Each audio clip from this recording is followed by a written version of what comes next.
The six armed men who stormed Hartwell General Hospital that Tuesday night thought they were walking into a building full of frightened civilians.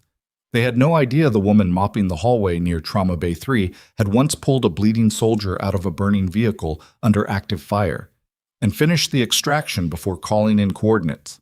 Her name badge said Mara Sloane, RN. Her file, buried somewhere in a classified DoD database, said something else entirely. When the lead gunman grabbed her by the collar and shoved her against the wall, she did not scream. She counted his pulse points. If this story already has your heart pounding, you're exactly where we want you. Subscribe to this channel and follow Mara's story all the way to the end, because what happens next will leave you speechless. Hit like if you felt that opening, and drop a comment telling us what city or country you're watching from. We want to see how far this story travels. Don't go anywhere. This is only the beginning. The shift started at 6 in the morning, which was the same time Mara Sloane's left knee reminded her it had been rebuilt twice. She didn't limp. She had trained herself out of limping years ago. But she felt it on the stairs, that particular grinding ache just below the kneecap that flared in cold weather or after a long night without enough water. The stairwell at Hartwell General smelled like antiseptic and old coffee and something faintly biological that nobody ever traced to its source. And Mara climbed it the same way she did everything at this hospital, quietly, without drawing attention, keeping her eyes on the landing above rather than the steps beneath her feet. The morning briefing was already running when she pushed through the door into the nurses' station on the 4th floor. Charge nurse Diana Foss was standing at the dry erase board with a marker in one hand and a cold cup of coffee in the other, running through bed assignments with the focused exhaustion of someone who had been doing this for 22 years and had stopped expecting it to get easier. "Sloane," Diana didn't look up. "You've got beds 4 through 9 and overflow from the night shift in 12. Mrs. Alderman in 6 is post-op from the hip replacement. She'll want her pain meds reevaluated before 7. Bed 9 is a new admit, chest pain, waiting on cardiology. Labs back on the chest pain patient? Troponin pending. EKG showed some ST changes. Cardiology was paged at 5:30. Nobody's heard back." Mara pulled the chart before Diana finished the sentence. She stood at the edge of the station and read while the rest of the briefing continued around her. Names, medications, family concerns, a patient in bed 11 who had tried to remove his own IV twice already and was threatening a third attempt. She processed all of it. The habit of absorbing information in multiple streams simultaneously was not something she had learned in nursing school, but the nursing work had given it a new shape, a civilian rhythm, and most days that was enough. Most days she could almost believe she was just a nurse. She had been at Hartwell General for 14 months. Brentford, Washington, a mid-sized city in the eastern part of the state, far enough from Seattle that nobody who mattered was likely to pass through, close enough to a major highway that she could be somewhere else in under 2 hours, if it came to that. She had chosen it the same way she chose most things now, methodically, without sentiment, based on factors that had nothing to do with personal preference. The hospital was understaffed. The trauma department was overwhelmed. They had hired her without much scrutiny because they needed bodies in scrubs, and she had given them a body in scrubs and 12 years of emergency medical experience that she had attributed in her resume entirely to civilian transport work and a nursing degree from a state school in Ohio. The degree was real. The rest of the resume was a careful construction.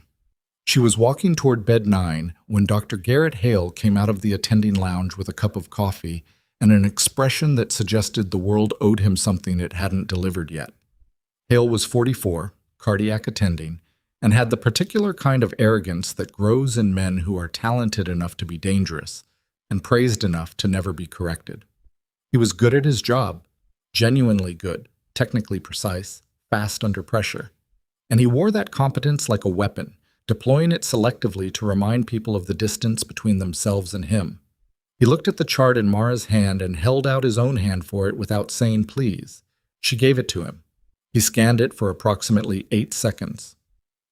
"Why is this patient flagged urgent?" The ST changes on the EKG, combined with the troponin pending and the symptom onset time, I wanted to make sure the ST changes are non-specific. He handed the chart back. Could be anxiety. Could be the sandwich he ate at 2 in the morning. I'll see him when I've finished my coffee. Mara looked at him. Not with challenge. She had learned that challenge got her nowhere with Hale, but with the flat, steady attention of someone filing information for later use. He's diaphoretic, and his pressure dropped 4 points in the last 30 minutes. Then get a repeat set of vitals and stop pulling attending-level assessments out of your nursing education. He said it without venom, which was somehow worse. Just fact delivery, just a man explaining the order of the world to someone who had misunderstood it. You've been here, what, a year? 14 months. Right. He took a sip of coffee. Let me know when the troponin comes back. She walked to bed 9. The patient's name was Raymond Voss, 61 years old, retired school administrator from a small town 2 hours north, who had driven himself to the ER at 3 in the morning because the pressure in his chest had woken him out of a dead sleep. He was the kind of man who apologized for inconveniencing people when he was the one lying in the hospital bed. He'd said sorry to the night nurse when she drew blood, sorry to the tech who did his EKG, and he looked like he was working up to saying sorry to Mara when she walked in. How are you feeling, Mr. Voss? Honest answer? He shifted against the pillow. Like something is sitting on my sternum, but it comes and goes. Maybe I'm making a fuss. You're not making a fuss. She took his hand and pressed 2 fingers to his wrist without making it look deliberate. The pulse was irregular. Not dramatically, not the kind of irregularity that would show up to a casual observer, but she felt the subtle hitch in the rhythm, the slight hesitation between beats, and she kept her face neutral while she clocked it. Has the pressure changed since you came in? Maybe a little better? Hard to say. My wife wanted to come and I told her to stay home. It was nothing. He paused. I'm starting to think maybe I should have let her come. I'll get you a phone so you can call her. She adjusted the monitor lead that had shifted slightly from his skin. The ST segment on the bedside screen was still elevated, not dramatically, not in a way that would make anyone run, but it hadn't normalized, and combined with the pulse irregularity and the diaphoresis still visible at his hairline, the picture in her head was not an anxious man with a bad sandwich. I'm going to get your nurse tech to do a repeat set of vitals, and I'm going to flag your chart for a second look. Is that bad? It means I'm paying attention, she said, which is what I'm here for. She went back to the station and pulled up his chart on the system. She added a nursing note with the irregularity and the diaphoresis and the pressure trend and flagged it for attending review. Then she walked to the supply room because she needed the doorway to herself for approximately 30 seconds. She stood in the narrow space between the IV fluid shelves and the crash supply cabinet and breathed slowly through her nose. The habit was old, older than the nursing job, older than her time in Brentford. She had learned it in a different kind of space, in a different kind of building, under different kinds of pressure, and she used it now for the same reason she had always used it, to let her body settle and her assessment clarify without interference from her own emotional response to what she was seeing. Raymond Voss was having a cardiac event. She was approximately 90% certain. She was equally certain that Garrett Hale was not going to act on her nursing note for at least 40 minutes, by which point the troponin would be back and the situation would be more urgent and the intervention more complicated. She went back to the station and paged cardiology again, marking it urgent. Then she checked beds 4 through 8 and came back to find the troponin result had posted. It was positive. She was walking toward the attending lounge when Hale came around the corner with his phone in his hand and a look on his face that said he had already seen the result. He didn't say she had been right. He moved past her like she was a piece of furniture and pushed through the door of bed 9. She followed him. He didn't look back to acknowledge her presence, but he also didn't tell her to leave, which was as close to professional respect as he typically offered. She stood near the door while he did his own assessment, pressed his stethoscope to Raymond Voss's chest, asked his own questions, looked at the monitor the same way she had looked at it an hour earlier. And then he turned to the doorway and said, "Get me a cath lab on standby." "Already paged them," Mara said. A brief pause. Something moved across his face, not quite irritation, not quite acknowledgement. "Fine. Tell them I want the patient up there in 20 minutes. Raymond Voss looked from the doctor to the nurse and back again. "Is it bad?" "It's manageable," Hale said, which was exactly what you said when it was bad. "We're going to take care of it." Mara caught Raymond's eye as she reached for the call button. She gave him a small nod. The kind that said, "I see you, you're going to be okay. I've got you." And his shoulders dropped about half an inch with the relief of being seen. The next 3 hours were the normal kind of controlled chaos. Raymond Voss went to the cath lab, came out with a stent and a cardiologist who would dramatically bill his insurance, and was transferred to the cardiac care unit before noon. Mara's other patients needed their medications and their vital signs and their discharge instructions and their hands held through the particular terror of being sick in a building that smelled like antiseptic and uncertainty. She ate lunch standing up at the nurses' station, which was where she ate most of her meals at this hospital. She had a protein bar and a cup of coffee that had been sitting in the carafe since 10 and was now the consistency and temperature of warm asphalt. She ate it without comment because she had eaten worse things in worse places, and she had long since stopped keeping a mental list. The afternoon shift brought Dr. Naomi Sutherland, whose relationship with Mara was neither warm nor cold, but occupied a specific frequency of professional wariness, the kind a doctor develops toward a nurse who is consistently right in ways that cannot be attributed to luck, but cannot quite be explained by a nursing degree and 14 months of hospital experience either. Sutherland didn't belittle her. She also didn't ask questions. She observed and she filed things away, and sometimes Mara caught her watching from the station with an expression that was harder to read than it should have been. The afternoon was quieter. Mara rotated through her beds, caught a medication discrepancy in the chart of the patient in bed 7 that would have resulted in a double dose of a blood thinner, corrected it, and documented it without fanfare. She sat with the woman in bed 4, whose name was Bernadette Okafor, who was waiting for a surgery consult that had been delayed twice and who had stopped crying about it and moved into the particular exhausted resignation that was harder to watch than the crying. Mara didn't try to fix it.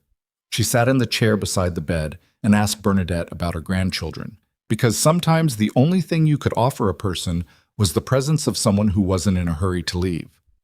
She was back at the station finishing a chart at 3:45 when Dr. Hale came out of the elevator and walked past without looking at her. Then he stopped. He turned back. He had the particular expression of a man who has been thinking about something for several hours and has decided to address it obliquely rather than directly. "The Voss patient. You paged cardiology twice before I saw the troponin." "Yes." "Hospital policy is 1 page and wait for return." "I'm aware of the policy." "So you did it intentionally?" Mara looked at him. "He was symptomatic and the trend was worsening. I made a judgment call." "You made a nursing judgment call in an area that is attending-level decision-making." His voice was still level, still that particular register of a man correcting rather than attacking. "I understand you have experience in transport. I've heard you've worked some rough assignments, but this hospital has a chain of command for a reason. You work within it. Mr. Voss is in the CCU with a patent artery because someone pushed," she said. "I don't think that's an outcome that requires an apology." The silence stretched 2 seconds longer than was comfortable. "I'm going to put a note in your file," he said. "Not disciplinary. Informational. If this becomes a pattern, it becomes a conversation with your charge nurse." He walked away. Diana Foss had heard the last part of it from 3 feet away and was very carefully not looking at anything in particular.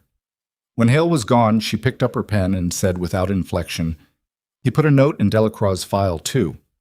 Guy caught a sepsis bleed before Hale's resident even had the chart open." "What happened to Delacroix?" "Transferred to Mercy North. Got a charge nurse position 6 months later." Mara looked at the chart on the screen in front of her. "Good for Delacroix." She finished her documentation. She did her end-of-shift handoff, bed by bed, to the evening nurse. She went to her locker, changed out of her scrubs, and pulled on the civilian clothes that were the other costume she wore. Jeans, a flannel shirt, boots with a low heel she could run in if she needed to. She had not needed to run in 14 months. She was beginning to suspect, not for the first time, that she was getting soft. She drove back to the apartment she rented near the river, which was 2 rooms and a kitchen and a bathroom with a shower head that cycled between scalding and lukewarm with no middle ground. She kept the apartment the way she kept everything, functional, uncluttered, easy to leave. There were no photographs on the walls. There were books, medical texts, a few novels and languages she had learned in places she didn't talk about, And there was a duffel bag under the bed that was packed with 3 days of necessities and had been packed that way for 4 years. She made dinner, ate it, and was asleep by 9. The alarm went off at 5. She was on her feet before the second chime. The second day was different in the way that days are different when something underneath the surface has shifted without anyone noticing yet. She felt it on the drive in, a specific quality of unease that she had learned not to dismiss, the way you learn not to dismiss the sound a vehicle makes before it breaks down. Nothing she could name, nothing with a shape, just a change in the texture of the morning, the way the traffic on Route 7 was thinner than usual for a Wednesday, the way the hospital's ambulance bay had 2 rigs sitting idle when there were usually none. She noted it and filed it and went to work. Her first patient of the morning was a man in bed 3 whose name, according to his intake form, was Thomas Whitfield, 43, admitted overnight with a gunshot wound to the left flank that had been logged as an accidental discharge during a hunting trip. The wound was real. The story was not. She could tell because she knew what accidental hunting discharges looked like, the angle, the distance, the entry characteristics, and this one didn't match. The trajectory suggested the shot had been fired from close range, from approximately the same height as the wound, which meant either the most vertical hunting accident in recorded history or something else entirely. She noted it in his chart as injury pattern inconsistent with stated mechanism and flagged it for the attending. Then she went to take his vitals. He was awake. He had been pretending to sleep, which she also noticed. The breathing pattern was wrong, too controlled, too steady for a man with a fresh GSW and whatever they'd given him for pain. When she stepped close to check the monitor lead, he opened his eyes and looked at her, and the look was not the look of a patient regarding a nurse. It was an assessment. "How are you feeling, Mr. Whitfield?" she said. "Fine." His voice was even. "Tired. Your heart rate's been elevated since admit." She kept her tone clinical, kept her hands moving, adjusting leads, noting the monitor readout. "We're going to draw morning labs and get your surgeon to take another look at the dressing." "I don't need the surgeon." "That's his call, not mine." She checked the IV site. The infiltration around it was minimal. Someone had placed it cleanly, which was not remarkable except that it had been a night shift placement in a busy ER, and those were often rushed. This one looked like it had been placed by someone who cared about placement. "Is there anyone you'd like us to contact? Family?" "No." "Okay." She wrote her notes on the paper chart. She always kept a handwritten backup, another habit that people here found mildly eccentric and she had never explained, and clipped it to the end of his bed. "Press the call button if anything changes." She was 3 feet from the door when he said quietly, without moving, "The hallway camera at the east entrance. It was down last night, before I came in." She stopped. She did not turn around. She looked at the wall in front of her and processed that information for exactly 2 seconds before she said, in her most neutral nurse's voice, "I'll let security know you mentioned that." Then she walked out. She did not go directly to security. She went to the supply room. The same supply room, the same position between the IV shelves and the crash cabinet. And she stood very still, and she let the information arrange itself into a shape. The camera at the east entrance, down before he came in. He hadn't been worried about his own safety. He'd set it like a data point, like he was establishing shared context, like he was talking to someone who would know what to do with it. She stayed in the supply room for 4 seconds. Then she went to the security office on the ground floor and asked, without explaining why, whether the east entrance camera had been logged as offline recently.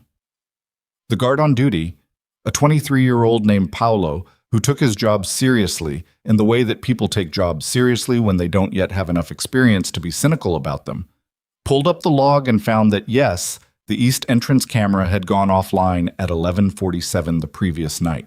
It had been reported at shift change. Nobody had come to fix it yet. "When does the maintenance contractor come?" "Scheduled for Thursday." "Can you get someone here sooner?" Paulo looked at her. "Is there a specific reason?" She thought about the man in bed 3 and his controlled breathing and his 3 seconds of data transfer and the way he had looked at her like he was deciding whether or not to hand her something expensive and breakable. "I have a patient who mentioned it. Probably nothing, but better to have it documented." "Sure." Paulo made a note. "I'll escalate it." She went back upstairs. By 10 in the morning, the unease had sharpened into something she could almost name. Hale had come in late, which was unusual. He was compulsively punctual. It was one of the few things about him that she respected. And when he appeared, he was on his phone and stayed on it through the briefing in a way that wasn't about a patient. She caught enough of the cadence without catching any of the words to know the call was stressful and the stress was not medical. At 11:45, a black SUV with tinted windows pulled into the ambulance bay and two men in plain clothes got out. They didn't go to the reception desk. They went directly to the security office, which meant they had already spoken to someone in the building who had let them know where to go. She saw them from the fourth-floor window because she had been standing at the fourth-floor window, which she did more often than any of her colleagues seemed to notice, or perhaps more often than they found it worth commenting on. Two men. Civilian clothing. Moving like they owned the floor plan. She watched them until they disappeared through the security office door, and then she went back to her charts, and she did not say anything to anyone. At 2:15, the fire alarm on the ground floor triggered. Not a drill. She knew the difference between a drill alarm and a real one by the response pattern in the stairwell, the particular rhythm of feet and voices that accompanied actual evacuation versus the practiced shuffle of people who knew nothing was on fire. This was not a drill pattern. This was the sound of people moving faster than they were supposed to. She was already moving before the overhead announcement told her to. She got her assigned patients to the corridor, the ones who could walk, walking, the ones who couldn't, in their beds with the brakes released and the IV poles tucked against their sides. And she was coordinating with the tech on the hallway positioning when she heard the first shots. Two of them. One floor below. Not the sharp crack of a small-caliber weapon fired in open air. The flat, compressive sound of a firearm discharged indoors in a concrete stairwell where the echo came back twice. She knew the sound the way she knew the sound of the knee on the stairs, not because she had analyzed it, but because her body had cataloged it in a place that existed before analysis. The patients in the corridor heard it too. Bernadette Okafor, who was in a wheelchair because her legs had been unreliable since the surgery consult kept getting delayed, looked at Mara with the specific face of a person whose worst interpretation is not a mistake. "Stay down," Mara said quietly. Not a nurse voice. Something older. "Stay low, stay together, and don't move until I tell you." She pressed them against the wall and turned toward the stairwell door. From somewhere below her, 2 floors, maybe 1.5, it was hard to judge distance through concrete. She heard shouting in the ordered, functional cadence of men executing a plan rather than men who had encountered something unexpected. They were still on plan. That meant she had a window. She looked at the patients along the wall. She looked at the tech, whose name was Marcus, and who was 19 years old and doing very well considering that his face had gone the color of old chalk. She looked at the stairwell door. Then she looked at the supply room at the end of the corridor, the third-floor equivalent of the room she had stood in twice already, the room with the IV shelves and the crash cabinet. And she thought about what was in the crash cabinet and what was in her own hands, which were empty, and what the distance was from here to the east entrance, and whether the east entrance camera was still offline. She already knew the answer to that last one, and she was already thinking about the man in bed 3, who was not Thomas Whitfield, who had told her about the camera the way you tell someone about the camera when you want them to know that someone else knew to take it down, which meant whoever was on that lower floor had been planning this, had known the layout, had known the entry points, and had someone on the inside helping them map the building. She thought about Hale's phone call. She thought about the black SUV. She thought about the 2 men in plain clothes who had gone directly to the security office without stopping at reception. The shouting below moved closer.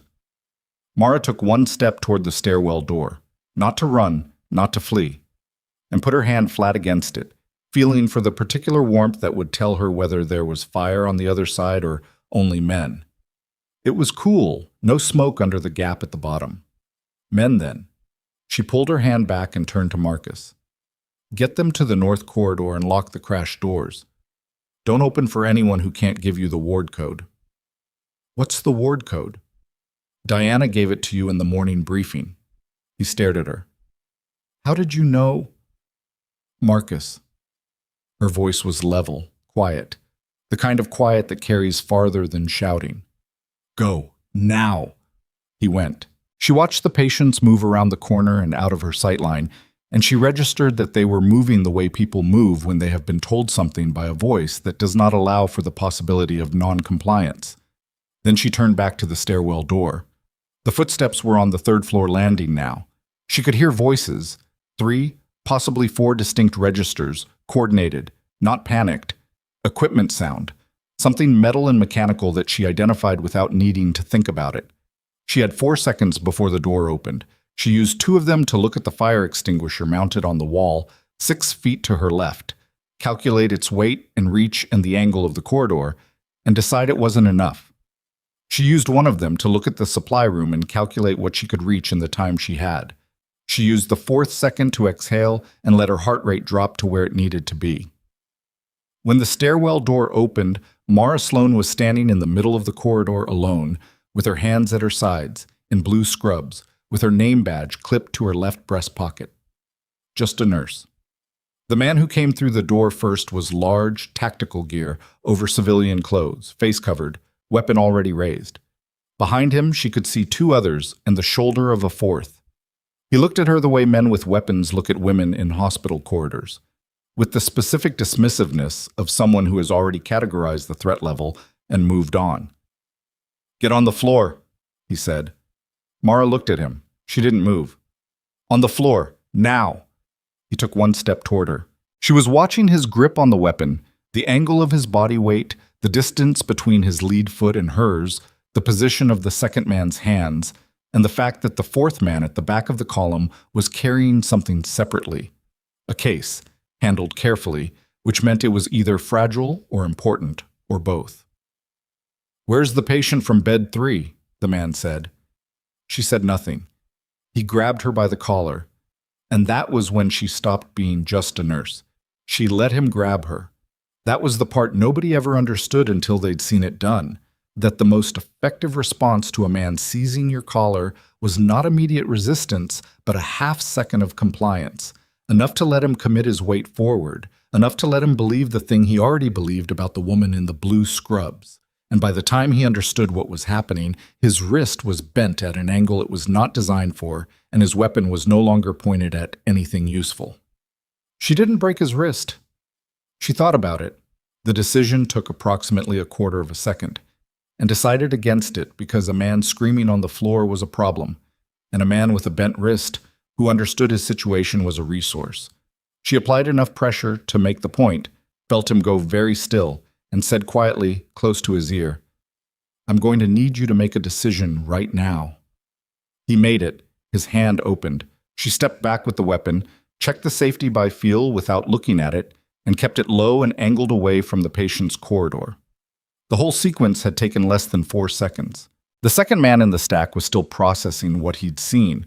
There was a half-beat delay in his reaction time that told her he was experienced enough to be dangerous, but not experienced enough to have seen someone move like that in a non-combat environment. She used the half-beat. "Nobody needs to get hurt. Tell me what you're here for, and we figure out if there's a version of this where everyone walks out." The second man raised his weapon. The third moved to flank. "The patient," the first man said. He was still bent forward slightly, recovering his center of gravity, not quite looking at her directly. People rarely did after. "Bed 3. That's all we want." "He's not in bed 3 anymore." A pause. "Where is he?" "That depends on what you're planning to do with him." The second man's radio cracked, a short burst of static, and then a voice saying something clipped and tactical that she couldn't fully decode from this angle, but the cadence told her there were more of them, at least one other team, and they were coordinating. They had come in 2 entry points minimum, which meant the east entrance and somewhere else, which meant the security office breach with the 2 men in plainclothes had been the advance element, not a separate incident. She had maybe 90 seconds before the coordination loop closed and they stopped negotiating. "Tell your other team to hold," she said. "You're a nurse," the second man said. It was not quite a question. It was the specific tone of someone revising a mental file in real time and not enjoying the experience. "I'm a nurse who just took your team leader's weapon in 4 seconds without firing it." She kept her voice even. "So, tell your other team to hold, and let's have a conversation before this gets complicated." The first man looked at the second man. Something passed between them that wasn't words. Then the radio burst again, and this time she caught 2 syllables of it, a name, or part of one, and her stomach did the thing it sometimes did when the present moment connected to a specific drawer in a specific cabinet in the part of her memory she kept locked. She filed it. Later. "The patient is receiving medical care," she said. "Whatever he's carrying, whatever your organization needs from him, it is not in this hospital's interest to have armed men on the surgical floor. So unless you want to explain to your command why a recovery room breach resulted in a media event, you're going to back down that stairwell and wait outside while I confirm his status." "You're not in a position to negotiate," the second man said. She looked at him steadily.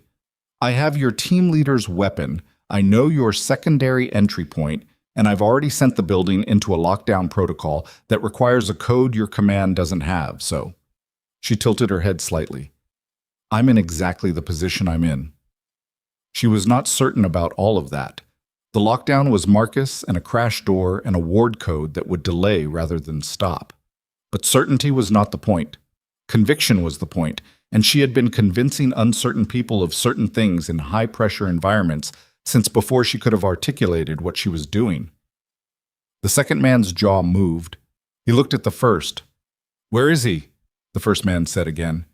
And that was when the door at the far end of the corridor, the north crash door, the one Marcus had been told to lock, opened, and Dr. Garrett Hale walked through it. He stopped when he saw the scene in front of him. His face went through 3 different expressions in the span of about a second and a half, and Mara watched all 3 of them, and what she saw in the third one, after the shock, after the calculation, was not surprise. It was the particular expression of a man who had been expecting something to go wrong and had hoped it would go wrong more quietly than this. "Dr. Hale," she said. He didn't answer right away.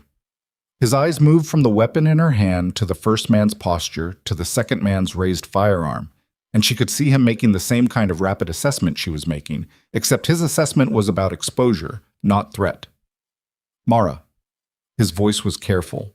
Stripped of the register he usually wore, the attending physician register, the "I own this corridor" register, just a man choosing words.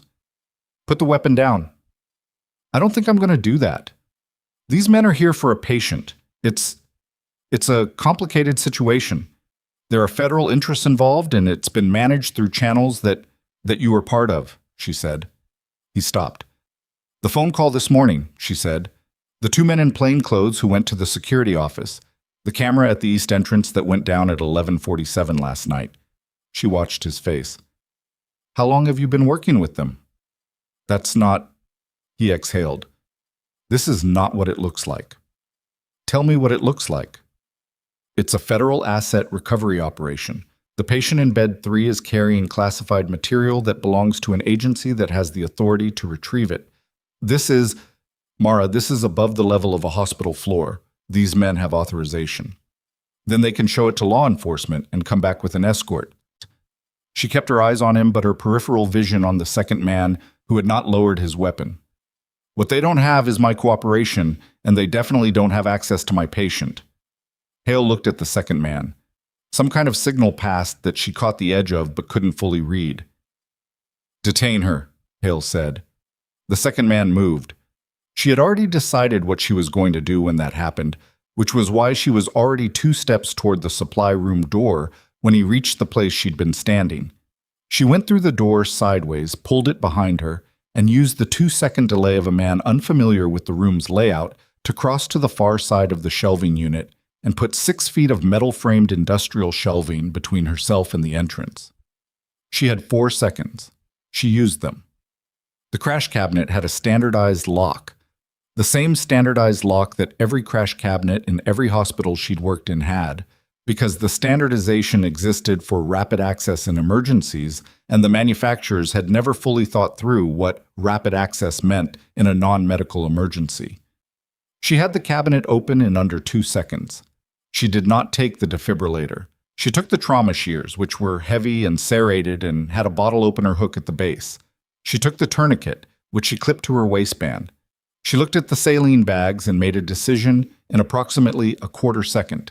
When the second man came through the supply room door, she was in the corner, and she threw a full saline bag at his head. Not at his face, at his forehead specifically, because a liter of saline hits with enough force to cause a moment of involuntary visual disruption, and she did not need more than a moment.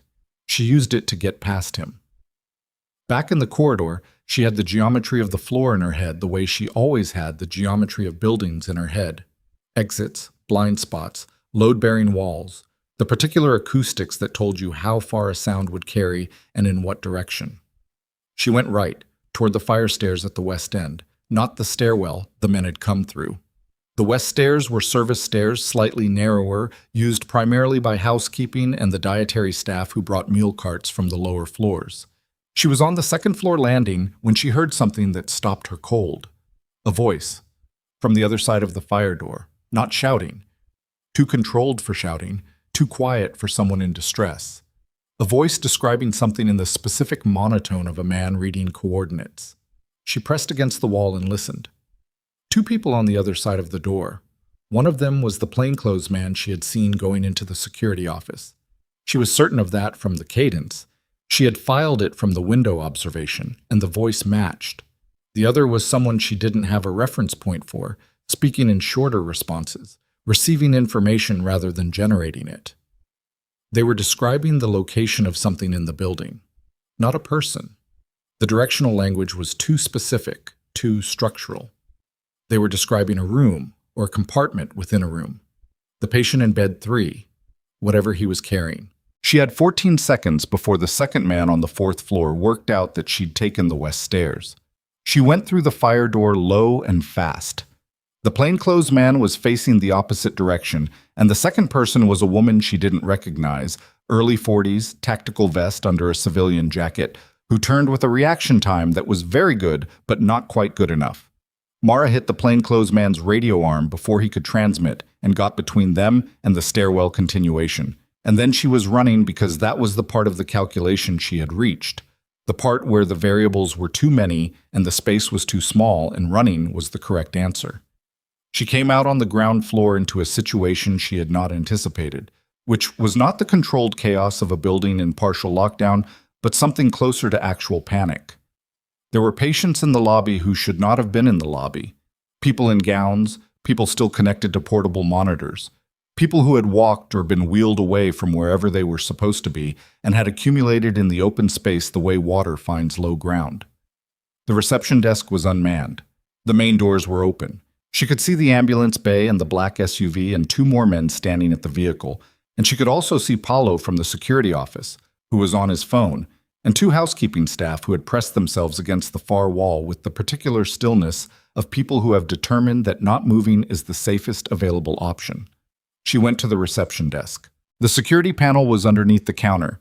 She had noticed it on her 3rd day at Hartwell General because she noticed things like security panels, the way other people noticed exit signs, automatically, without deciding to. And she ran her badge and hit the external lockdown sequence, which took the main doors from open to access controlled in 4 seconds. The 2 men at the SUV looked at the doors. She was already moving away from the desk. Paulo was beside her before she'd gone 6 feet. He was 23 and his face still had the chalk pallor from earlier, but his voice was steady, which she noted with something close to respect. I called 911. They're saying 8 to 12 minutes. Who else is in the building right now that shouldn't be? I counted at least 5, maybe 6, 2 in the security office before I got clear, 1 in the stairwell on the east side, and he stopped. What was that? On the 4th floor? Handled. She looked at the lobby. The patients were the priority. The men from the SUV were working the exterior door now, which meant she had 2 to 4 minutes before they either bypassed the access control or went around to a secondary entrance. I need you to get these patients to the interior corridor, not the lobby, not anywhere near exterior glass, the center hallway behind the reception wing. I can do that. Do it fast and do it quiet. Don't use the overhead system, Usum. I don't want them knowing we're consolidating. Who's them? She looked at him. The people trying to get through the front door. He went. She watched him start moving patients with the quiet competence of someone doing the job they signed up for, even when the job had become considerably more than advertised, and she thought that Paulo was going to be all right in life, and she hoped he got the chance to find that out. She took the staff corridor behind reception, which was the corridor that connected the administrative wing to the clinical floors, and was used primarily for supply transfers and the kind of private conversations that hospital administrators didn't want happening in patient-visible spaces. It was empty. She moved fast. The door to the clinical coordinator's office was unlocked, which told her the coordinator had left in a hurry. She went inside and pulled up the building's internal camera system on the coordinator's computer because she had watched the coordinator access it twice during fire drills, and the password, she had noted it then without intending to use it, was the coordinator's employee number followed by an exclamation point, the kind of password that a hospital's IT security policy definitely prohibited and that people used anyway. 6 cameras were offline. Not offline because of the fire alarm, offline in the deliberate surgical way that suggested someone had accessed the system before the alarm, which meant the alarm itself had been part of the operation, not a byproduct of it. She counted the cameras that were still functioning. 14. She scanned them fast. 3rd floor east. 2 of the tactical team, moving away from the patient rooms toward the elevator. 2nd floor service corridor. The plainclothes man back on his radio, with a cut above his ear she had apparently caused without registering it. Ground floor west, a door she didn't use regularly, propped open with a fire extinguisher. And bed 3 on the 4th floor, on the one camera covering the patient rooms on that wing, she could see the bed. Empty. The IV pole was still standing, the line disconnected, the tape from the insertion site hanging loose. Someone had pulled the line themselves, rather than having it removed. The controlled, deliberate movement of a person who had done it before, to themselves, under worse circumstances. The man who was not Thomas Whitfield had left his bed. She stared at the empty bed for 2 seconds. Then she looked at the camera covering the stairwell on the north side of the 4th floor, the service stairs she had just come down, and she saw him. He was on the 3rd floor landing, moving slowly because he had a GSW to the left flank that had been surgically cleaned and dressed less than 12 hours ago and was under enough internal strain right now to be genuinely dangerous. He was wearing a patient gown, and he had somehow acquired a pair of socks, which struck her as such a specifically human detail that it landed differently than anything else she'd observed in the last 40 minutes. He had his hand against the wall, and he was moving with the deliberate, measured pace of someone managing pain by controlling their breathing, and even in the compressed and grainy camera image, she could see the concentration on his face, the way a person looks when they are doing the thing they need to do through something that is trying to stop them. He was not going to make it to the ground floor without hemorrhaging.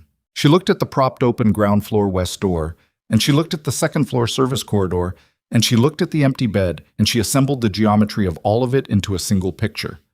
They weren't just looking for him. They knew what he was carrying, and they knew he would try to move it, and the west door was propped open. Not because someone had come in that way, but because someone was planning to go out that way, and whoever had propped it had done it from the inside. Hail. She went back through the staff corridor at a run. She took the north stairwell, the service stairs she had just come down, going back up now, covering 2 floors in the time it took her breathing to fully sink to the pace, because the knee was doing the thing it did, but the knee was not going to be a factor right now. The knee understood this. They had an arrangement. She hit the 2nd floor landing and pushed through the door and saw him from 15 feet away, still moving, still upright, the wall doing more work than it should have been. He heard her coming and turned with a speed that told her whatever else was true about him. His instincts were intact even when his body wasn't, and he put himself against the wall with his hands free in a position that was not aggressive but was not undefended either. She stopped, held her hands out, empty, weapon already tucked into her waistband at the back. "I'm not with them," she said. He looked at her for a long 2 seconds. His face was the color of old concrete, and there was fresh bleeding at the dressing site, visible through the patient gown. Not catastrophic, but moving in that direction.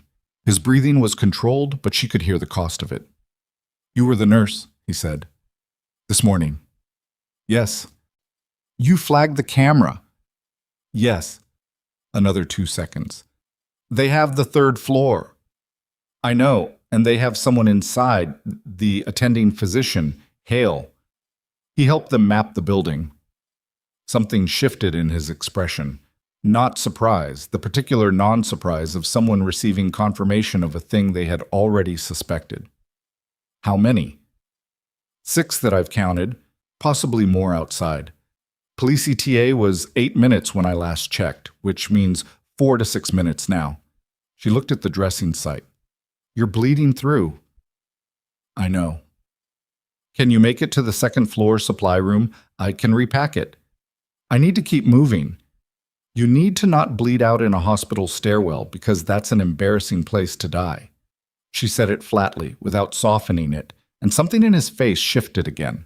A fraction of tension releasing, the specific response of a person who is used to being managed gently and finds bluntness restful. 2 minutes, then we move. He considered this for a moment that she could see costing him more than he wanted it to. Then he nodded once. The second floor supply room was identical to the ones above it. She got him inside and had the crash cabinet open and was repacking the dressing before she fully registered that her hands were doing it without consultation. The movement was automatic, field-trained, muscle memory that bypassed the 14 months of civilian nursing and went directly to something older and more specific. She used gauze and compression tape and applied pressure in the way you applied pressure when you needed it to hold through movement rather than rest. And she did it efficiently without being gentle because gentleness was not what the situation required. He watched her hands while she worked. You're not transport, he said. She didn't answer. The way you took Reyes in the corridor. He stopped, recalibrated. The first man, on the 4th floor. That's not a civilian response pattern. Hold still. Who are you? She secured the last piece of tape and stepped back. I'm the nurse who's going to get you out of this building.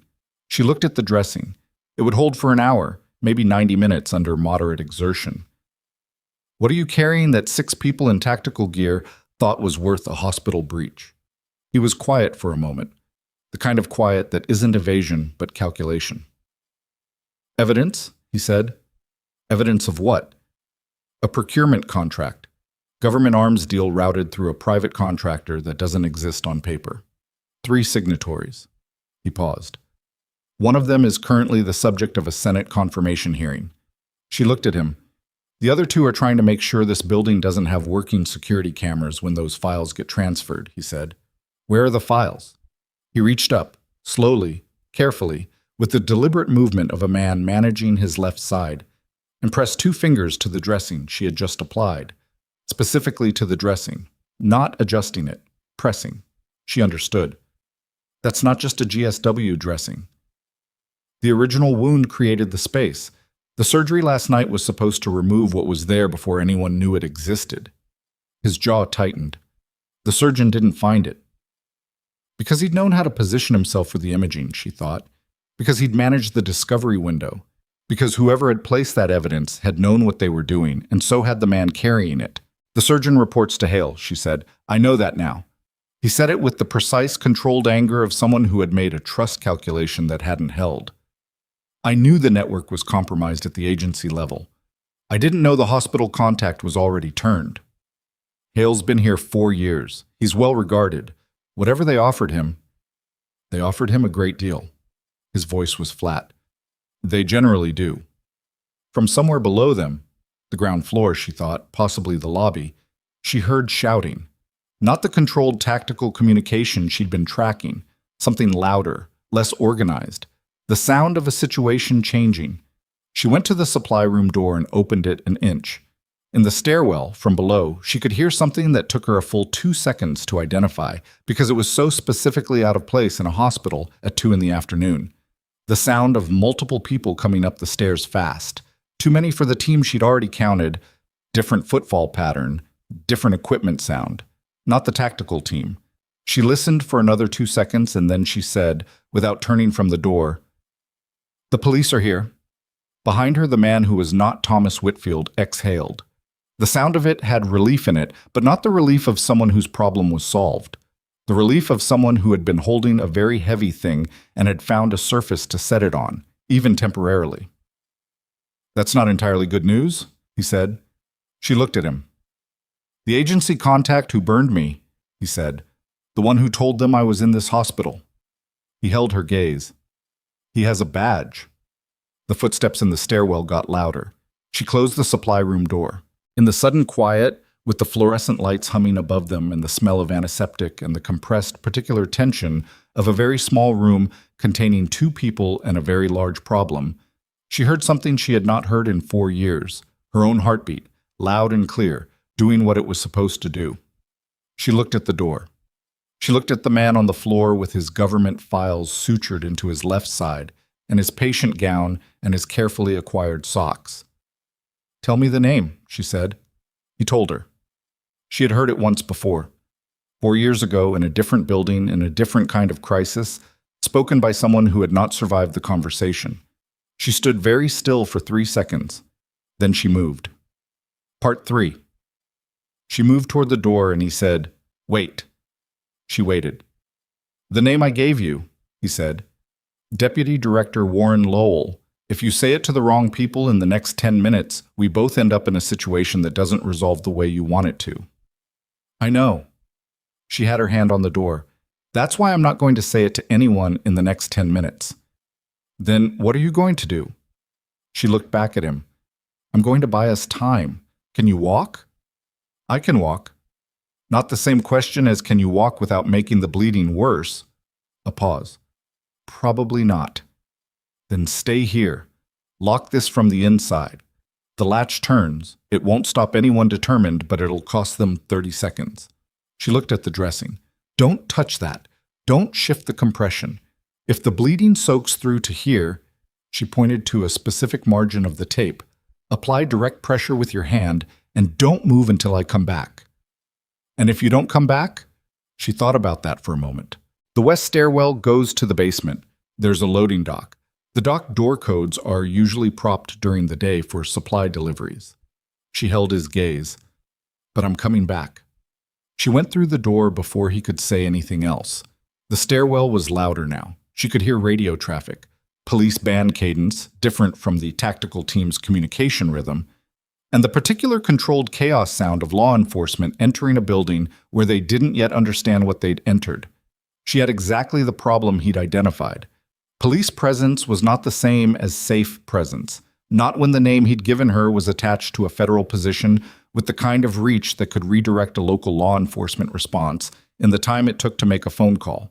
She needed to find the officers before Lowell's network did. She came out on the ground floor through the service corridor door and stopped immediately because the lobby was not the contained Paulo-managed situation she'd left. There were 6 uniformed officers visible, 2 of them with weapons drawn, and scattered among them were the patients Paulo had been moving to the interior corridor, some of whom had not made it that far, and were now sitting on the lobby floor, looking at the armed police with the expression of people having an experience that significantly exceeded their original reason for coming to the hospital. Paulo was against the far wall, talking to one of the officers. He saw her, and his face did the thing it had been doing all afternoon, recalibrating in real time, and he said something to the officer and pointed. The officer who came toward her was a woman, late 30s, sergeant's bars, with the specific no-nonsense economy of movement that came from years of working in settings where wasted motion was a liability. Her name tag read Devereaux. "You're the nurse who called this in?" "I'm the nurse who told the security guard to call it in, yes." "How many?" "6 armed individuals that I confirmed, possibly more. At least 2 entry points, east entrance camera, disabled pre-breach, and an attending physician named Garrett Hale who facilitated their access to the building." Mara watched Devereaux's face process this. "They're here for a specific patient. The patient is secure for the moment, but I need to tell you something before this goes further." "Go ahead." "The person who directed these men to this hospital may have federal connections that could interfere with your chain of command. I'm not telling you to stop doing your job. I'm telling you to be careful who you report your next 30 minutes to." Devereaux looked at her for a long 2 seconds.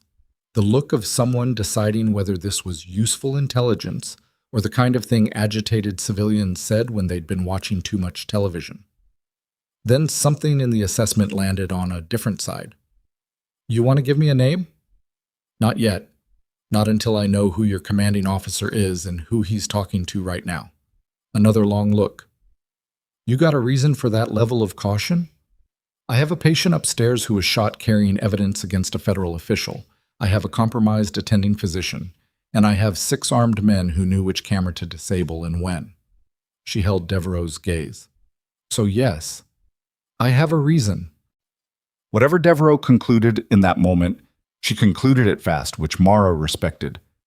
Tell me where the armed individuals were last confirmed. 3rd floor east and 4th floor, though they've had time to move. One of them is injured, probably the East Corridor operative. There's also a secondary team element on the 2nd floor service corridor. She paused. The man on the 2nd floor, plainclothes, mid-40s, cut above his left ear, that one has been coordinating with an external contact. I'd prioritize him. Devereaux was already on her radio. Mara didn't stay to hear the response. She went back to the stairwell. She took the stairs 2 at a time, and her knee registered its objection at the landing between floors, and she told it to wait. And it waited. And she was on the 2nd floor in under 20 seconds. She checked the supply room door. The latch was turned, the way she told him to do it, and knocked twice, then once. A pause. Then the latch turned back.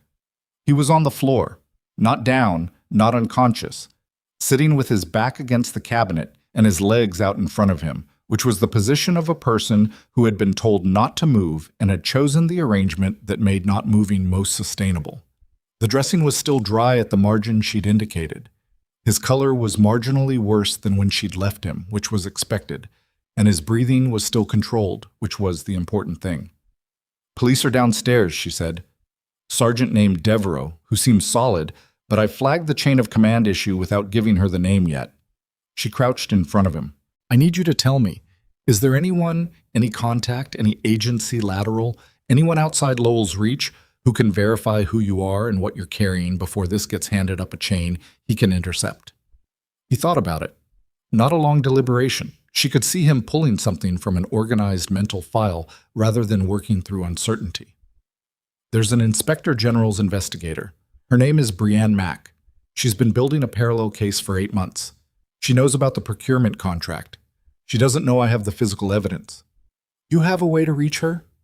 The number's in my head, not in any device. He paused. I haven't had much use for devices lately. Can you reach her in a way that doesn't route through anything Lowell might be monitoring? If I can get to a landline that isn't connected to the hospital's main exchange, the administrative extension system here goes through a centralized switchboard.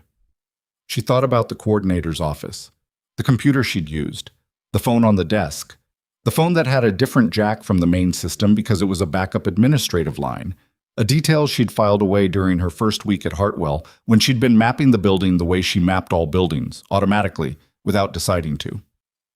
There's a line, she said, 2 floors up, administrative wing, connected to a backup exchange that doesn't route through the main switchboard. She watched his face. But getting you 2 floors up with that dressing is a problem. Tell me the number. I'll call it from here if you can get me a phone. The supply room doesn't have a landline. Then we have a logistics issue. She looked at him for a moment, the specific assessment of a person calculating variables against available resources, which was a calculation she'd made in worse places with less to work with. How long has it been since your last field extraction? He raised an eyebrow. You are definitely not transport. Answer the question. 3 years. Why? Because I need to know whether you're going to argue with me about the next part or whether I can skip that and just tell you what we're doing. A beat. The corner of his mouth moved slightly, which she registered as the closest thing to humor that a man in a hospital gown with a modified GSW dressing could reasonably manage. Tell me what we're doing. She told him. He didn't argue. Getting him up the stairwell was the part that required honesty about the dressing. She had told him the truth. Movement would stress the repair, and the compression tape on a flex side over a penetrating wound dressing was designed for controlled conditions, not stair climbing. But she had also made a calculated decision that a slow bleed on a moving patient was preferable to a stationary patient in a room that 6 armed individuals and at least 1 compromised senior officer were actively trying to locate. She kept him to the inside wall where the railing was, and she put one hand on his back, not to support his weight, which she couldn't do without compromising her own mobility, but to maintain contact so she felt any change in his movement pattern before he had to tell her about it. He made the first floor in silence. He made the second floor with his breathing audibly shifted, not labored, but deeper, the body redirecting resources. At the landing between the second and third floors, he stopped. She stopped with him. No comment. He breathed for 6 seconds. She counted without making it visible. Then he nodded once, and they kept moving. The third floor was where it got complicated, because the third floor was where the tactical team had last been confirmed, and when she eased the stairwell door open to check the corridor, what she saw was not the empty hallway she'd been hoping for. 2 of them. The second man from the fourth floor confrontation and someone she hadn't seen before, positioned at the far end of the corridor near the elevator bank. They were not moving. They were holding position, which meant they'd received an instruction to wait, which meant their command structure was still functioning, which meant Hale or someone above Hale was still directing them. She let the door close silently. She turned to him, held up 2 fingers, pointed down the corridor toward the elevator, pointed at the stairwell door and then up. He processed it, nodded. She had one option, and it was not a good one, but it was the option that existed. Service elevator, she said, very quiet. West side behind the dietary supply room. It doesn't share a shaft with the main elevators. How far to the west side? 50 feet around a corner. She looked at him. The corner is visible from their position for about 3 steps. He thought about this. What's the timing window? If they stay on their current eye line, 7 to 10 seconds. That's not great. No. She looked at him steadily. But they don't expect the patient they're looking for to be ambulatory, so they're not looking for ambulatory. They're looking for someone running. He understood. She saw it happen. The mental shift from injured person in a hospital to the movement profile they're not screening for. Controlled pace. Controlled pace. You stay right side.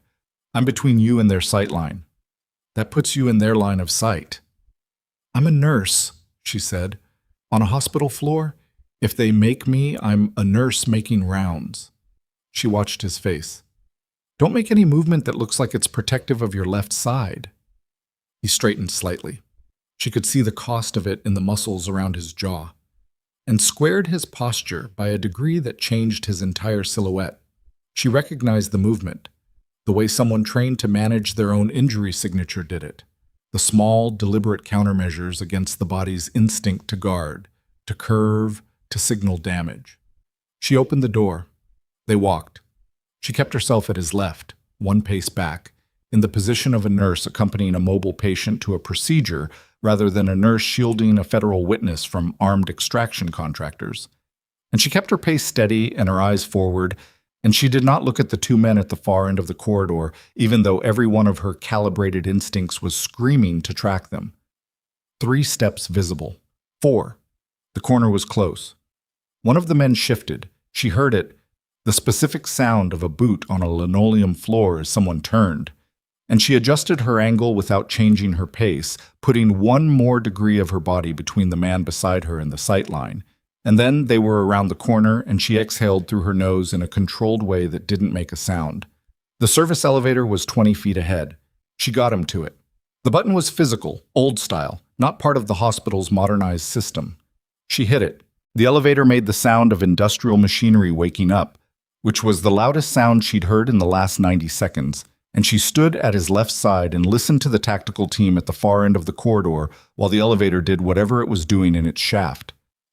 30 seconds. The team hadn't moved. The elevator arrived. They got in. The coordinator's office was where she'd left it, unlocked, unoccupied, the computer still showing the camera grid. She got him into the coordinator's chair, which he sat in without complaint, and she went for the backup phone. It had a dial tone. She held it out to him. He dialed a number from memory, which she gave him the privacy of by going to the door and positioning herself where she could see the hallway and hear enough of the call to respond if something required immediate action. She heard him identify himself. She heard the pause on the other end, the very long pause of someone receiving information that changes the structure of everything they thought they knew. She heard him say the words, procurement contract and physical evidence and current location compromised, and then a series of numbers she recognized as a case file designation format used by specific federal oversight offices. She heard him say, I need you here before local law enforcement hands this to anyone with DC connectivity." She heard the response, which she couldn't make out in full, but which lasted approximately 40 seconds, which was a long time for that kind of call. When he hung up, she turned back into the room. "Well?" "She's been waiting for this call for 3 months." He looked at the phone in his hand. "She has a team 2 hours out. 2 hours is too long. She's aware of that. She's contacting FBI Field Division directly, not through the main office, through a specific deputy she's vetted." He set the phone down. "She said 45 minutes for the Field Division to establish a protected perimeter. We need to be somewhere they can reach us in 45 minutes. "Yes." She looked at the camera grid on the coordinator's computer. The third-floor corridor was still showing the 2 men at the elevator bank. The ground floor showed Devereaux's team moving through the lobby in a pattern that looked from above like officers establishing positions rather than officers who had located and contained the threat. She found Hale on the camera covering the administrative wing, second floor, moving toward the stairwell. He had his phone out. She watched him for 2 seconds and read his posture. Not the posture of a man leaving, but the posture of a man repositioning, which meant he was still operating, still directing, and that meant the 6 she'd counted were still coordinating with someone who knew this building. She went to the camera covering the east entrance. The first man, Reyes, the tactical team leader had called himself that, was visible in the exterior corridor, sitting against the wall with his wrist braced against his body. She had not broken it. She had told herself she hadn't broken it, and the camera confirmed that his injury was functional rather than structural because he was typing with that hand, one thumb hunt and peck, on what looked like a phone, which meant pain but not incapacitation. He was communicating. "They're going to find us in this room," she said. Not a question. "Yes." He looked at the dressing, then at her. "There's something I need to tell you." "Now?" "It's relevant to the next 45 minutes. He held her gaze with the particular directness of a man who has been managing information disclosure on a timed basis and has reached the point where the schedule no longer serves the situation. "The procurement contract, the 3 signatories." He paused. "I know who you are. Not the transport resume. The other file." The room was quiet for a moment. She had known this was a possibility from the moment he'd recognized her movement pattern. She had weighed it against the alternative, which was leaving him in the supply room with a leaking dressing, and had made her decision then. "How long have you known?" "I figured it out around the second-floor stairwell." He didn't soften it, which she appreciated. "Your file was one of the things I pulled when I started building this case, because one of the 3 signatories on the procurement contract is the person who authorized your extraction from active service." She stood very still. "The official record says you completed your final mission and rotated out voluntarily," he said. "The internal communication I have says something different. It says you were rotated out specifically because you identified a discrepancy in contractor billing during a field resupply, and you filed a report that someone needed to disappear." The fluorescent light hummed. Somewhere below them, something heavy shifted. Equipment moving, or a door, or the particular settling sound of a building under stress. "I filed that report 4 years ago," she said. "Yes, and then my extraction orders came through 2 weeks later, and my personnel record was modified, and I was given a very clear impression that my career was over, and that pursuing the contractor billing issue further was not something anyone in my chain of command was interested in." "Yes." "And the person who signed those extraction orders is one of the 3 people this evidence incriminates." He held her gaze. "You've been carrying this for 4 years without knowing you had a reason. I thought you should know before the next hour." She processed this for 3 seconds. The fluorescent light kept humming. The camera grid kept running. 4 years, she said. "Yes. I changed my life. I rebuilt everything." She kept her voice even. "I've been in this hospital for 14 months, letting a cardiologist with a God complex tell me I don't know what I'm looking at." He didn't say anything to that. There was nothing useful to say to it, and he seemed to understand that, which was the right response. She took one breath. Then she said, "Okay." "Okay. 45 minutes. We need a position that's defensible, visible to a responding FBI field element, and not accessible from the east stairwell without at least 30 seconds of warning.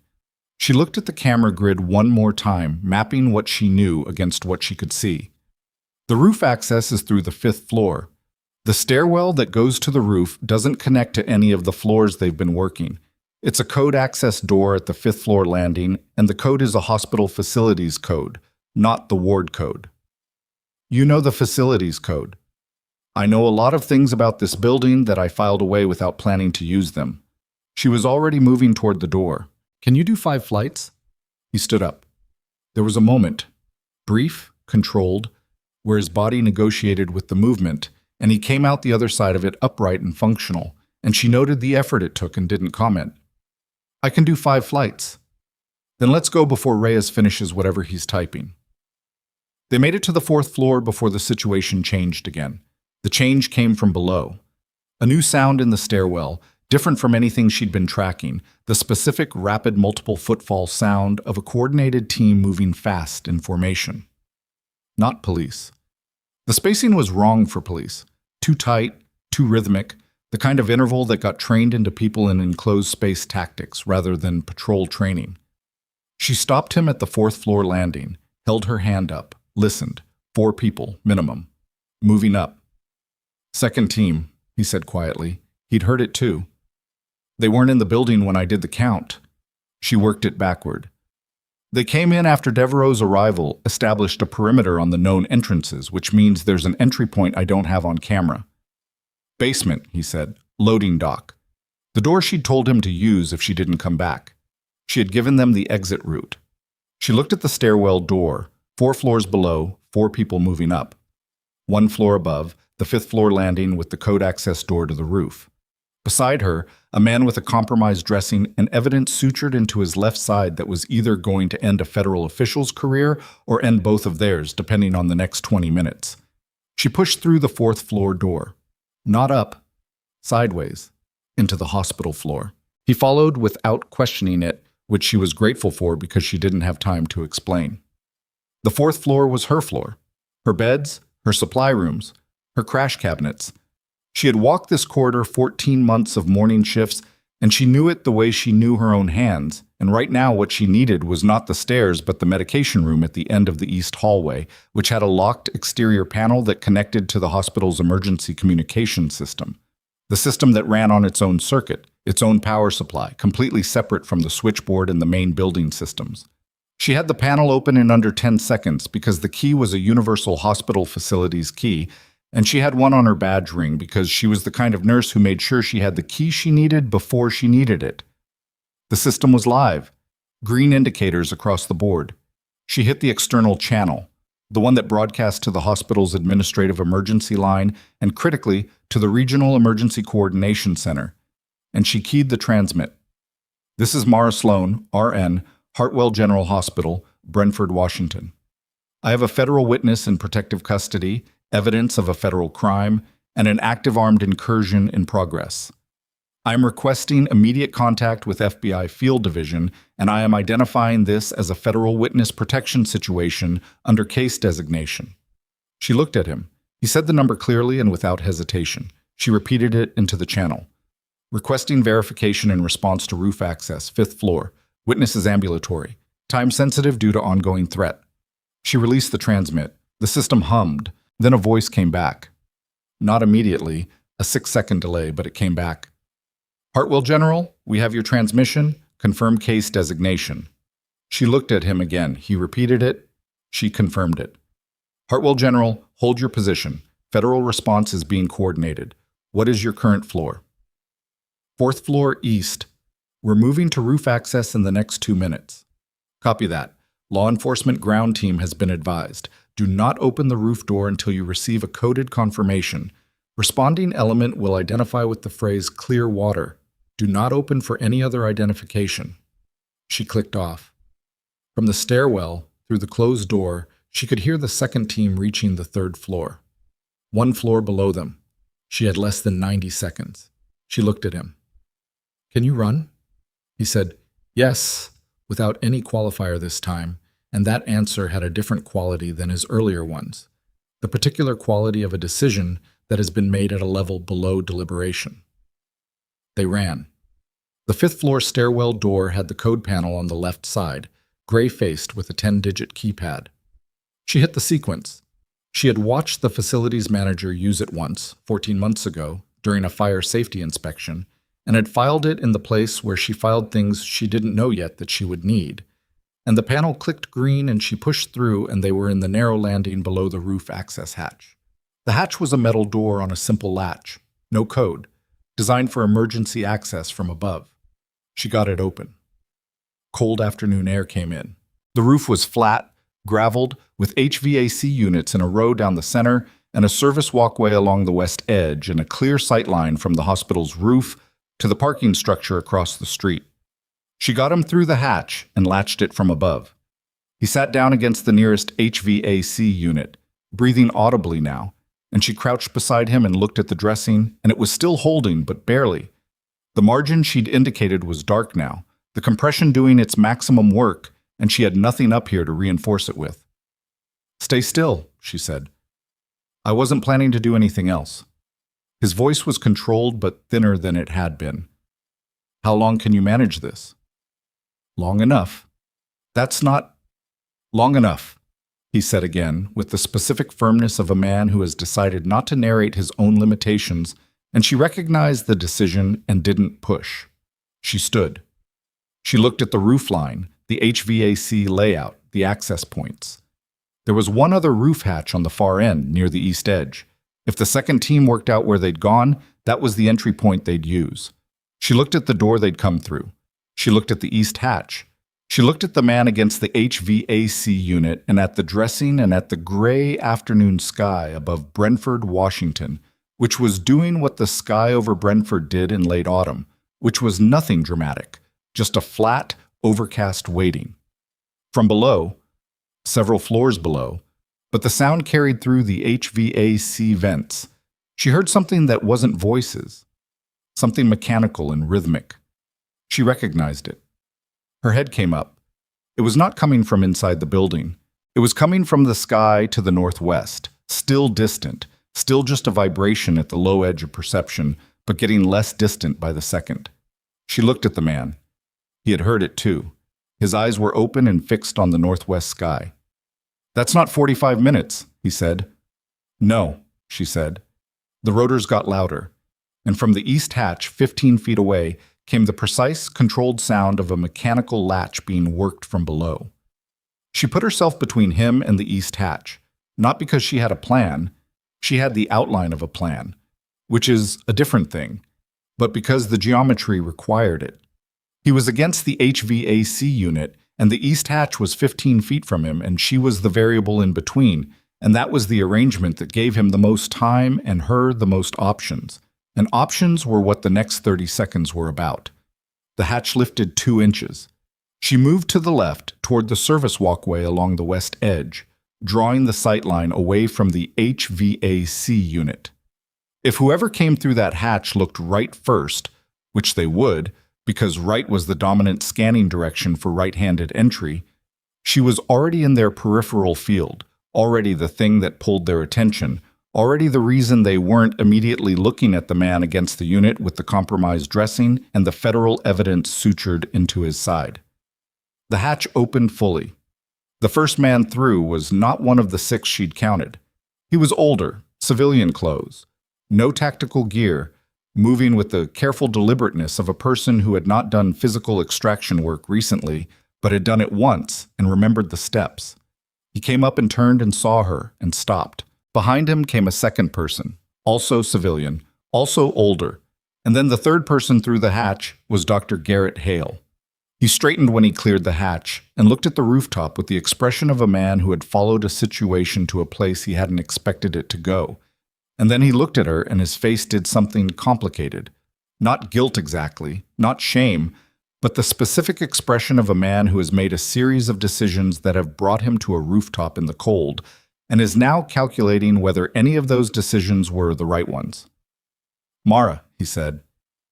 "Dr. Hale." The 2 civilians had moved apart, one to her left, one continuing right along the roof line, which put them in a flanking arrangement that was either tactical instinct or coincidence. She assessed the first one. No visible weapon, but the jacket sat wrong on his right side in the way jackets sit wrong when there's something under them. The second, same. Hale himself, nothing. He wouldn't carry. He was the kind of person who arranged things rather than executing them, and the look on his face confirmed it. He was here because someone had told him to be here, not because he had decided to come. "The helicopter," she said. "Is it yours or mine?" He glanced at the sky to the northwest, where the rotor sound had gotten substantially louder. "That depends on the next 5 minutes." "Then let's get through them." She kept her position, her weight balanced, her hands loose at her sides. "Walk me through the decision-making.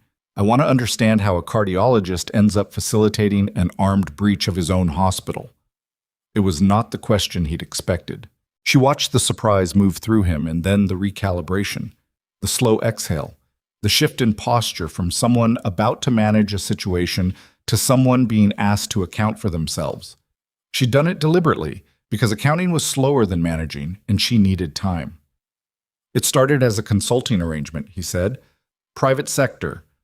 Medical advisory for a security contractor, reviewing trauma protocols, field medicine standards. When?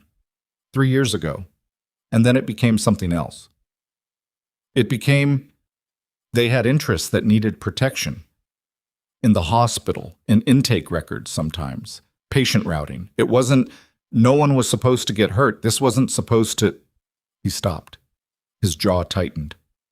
"The arrangement changed scope. By the time I understood how much it had changed, I was already in it past the point where walking out was a clean option." "So you kept walking in?"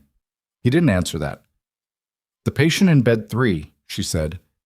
"You knew he was here before he arrived." "I was told a patient would present with a specific injury profile. I was told to flag the intake." "And the surgery?" "The surgical team was supposed to locate what he was carrying." "They didn't find it." "No." She watched him. "Because he was better at this than your contractors anticipated, which created a problem.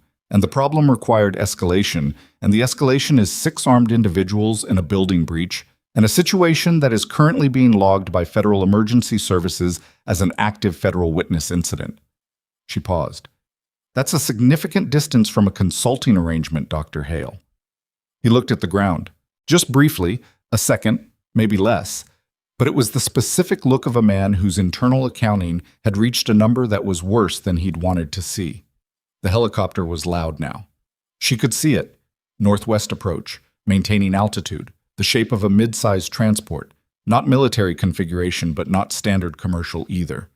FBI Field Division transport, if Brianne Mack's contact had moved fast enough. The first civilian moved. She tracked it in her peripheral vision, not a weapon draw, a phone, and she said clearly, without turning fully toward him, "Don't transmit from that phone." He stopped. Looked at her. "Whoever you're trying to reach on that phone is the person the FBI is currently coordinating to intercept," she said. "Making that call right now does not help your situation. It adds a count." He held the phone. He looked at Hale. Hale said nothing. The helicopter banked, coming in lower. She saw the landing configuration. It was going to try for the roof, or close to it, which meant either the response team had verified the roof access point from her transmission or they had a building schematic, both of which told her the same thing. They had what they needed, and they were moving fast. "Mara." Hale's voice had changed. Not the attending physician register and not the managing register, but something older, something she might have called tired if she'd believed it was genuine. "I'm going to need to know if there's any version of this where I'm not—" "No," she said. He closed his mouth. "There's no version," she said. "There's only what happened and what the record shows. You have an opportunity right now to make what you say in the next hour, the difference between cooperation and obstruction. That's the only variable you control at this point. And the men downstairs are going to be arrested and processed, and their chain of command is going to be documented, and the contracting firm that employed them is going to be the subject of a federal investigation." She kept her voice level. No satisfaction in it, no threat. Just the shape of the situation as it existed. "This is already done, Dr. Hale. The only moving part left is you." She heard the man behind her. Not a sound, a change in air pressure, the specific displacement of someone shifting their weight in a particular direction. and she turned with just enough time to see the second civilian not reaching for a phone but reaching for the wrong thing entirely. And she was already moving when the voice from the helicopter's external speaker filled the roof with a clarity that made everything else briefly irrelevant. "Federal agents, do not move. Hands visible." The downdraft hit the roof a half-second later. The helicopter was 40 feet above them and descending, and from the open side door she could see the configuration of people inside: tactical vests, weapons, the specific organized readiness of a team that has been briefed and knows the target and is not improvising. A second later, 2 fast rope lines dropped from the door, and the first 2 agents were on the roof before the second civilian had finished processing the instruction to freeze. He froze anyway.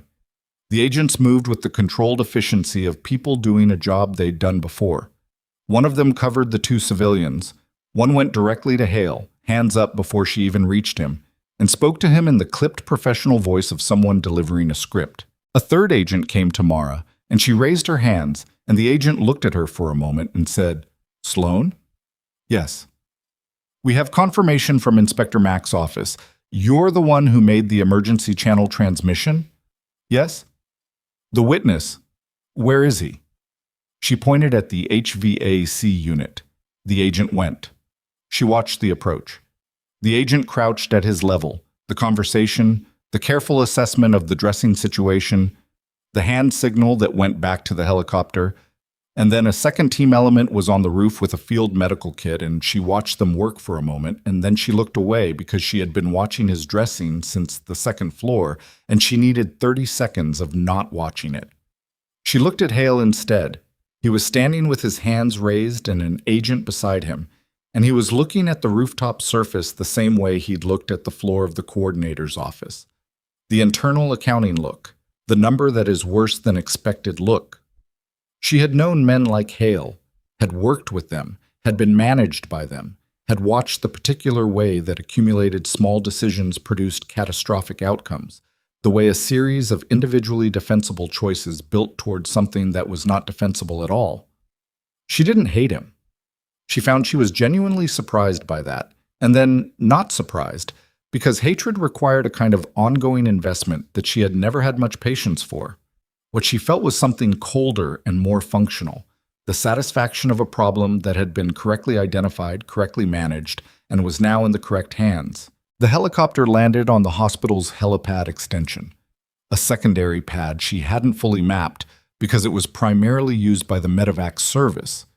And 2 more agents came up the internal access route, meeting the roof team with the kind of coordinated transition that told her the ground situation had also been resolved, or was being resolved, because the second team in the stairwell and the first tactical team on the hospital floors and the 2 men from the black SUV were all part of one coordinated arrest sequence.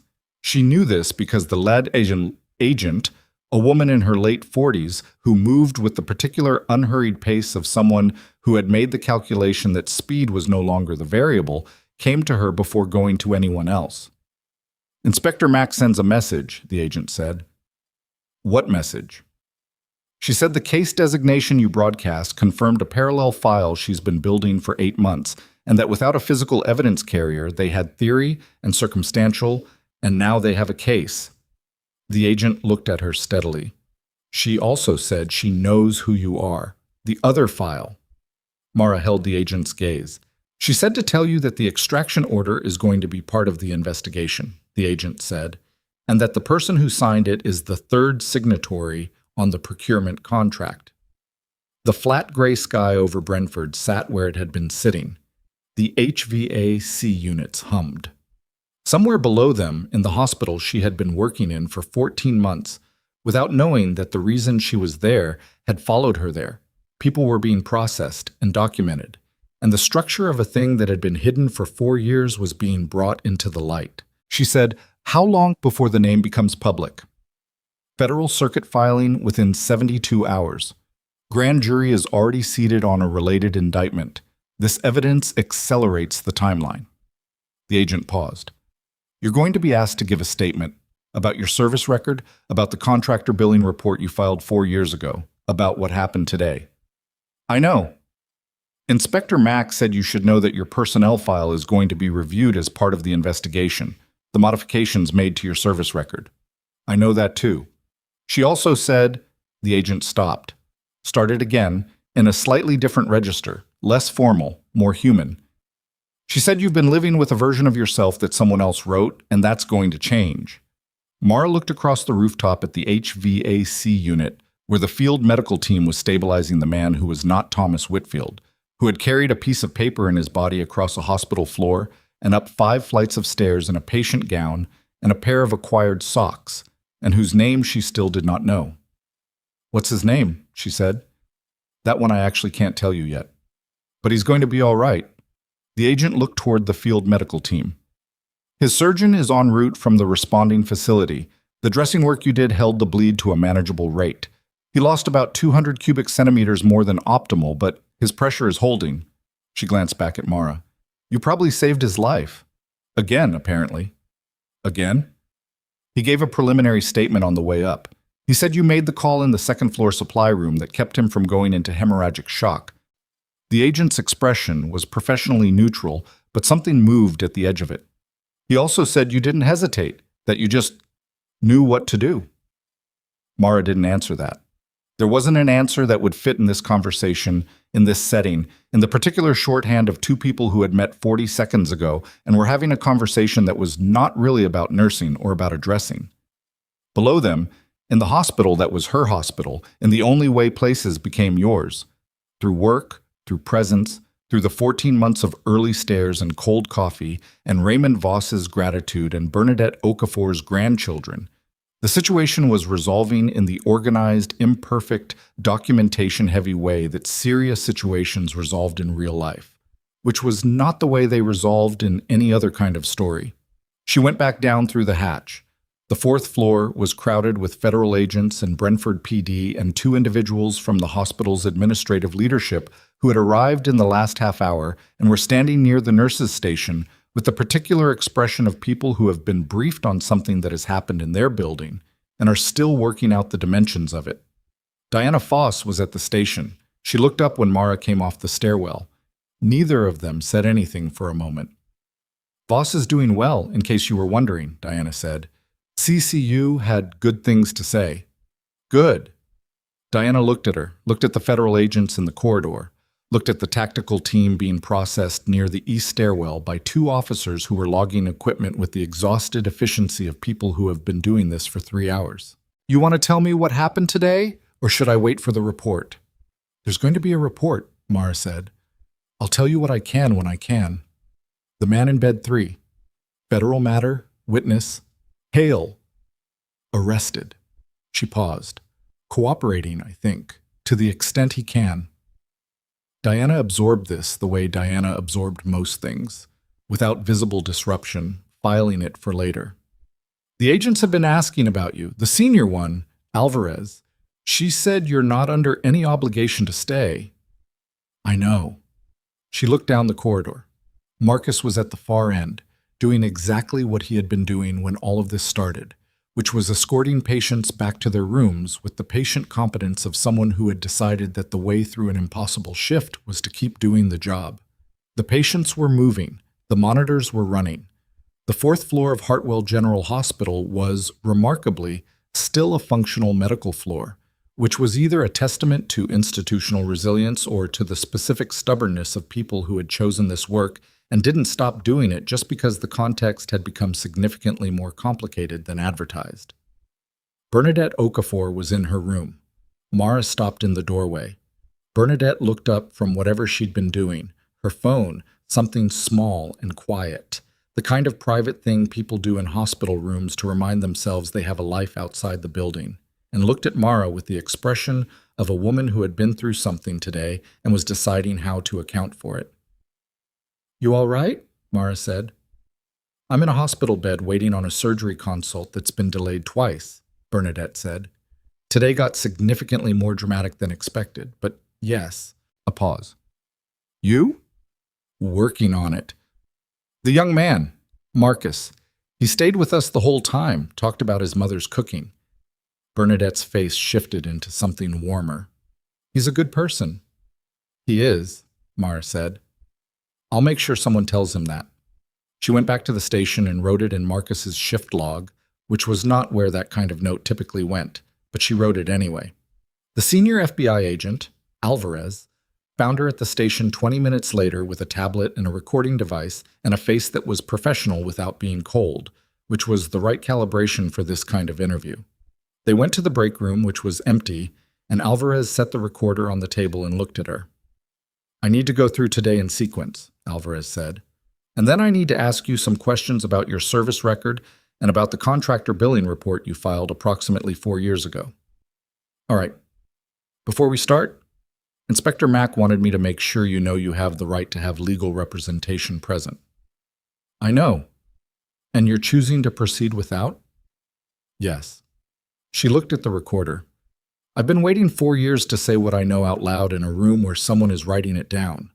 I'm not going to delay that for a lawyer.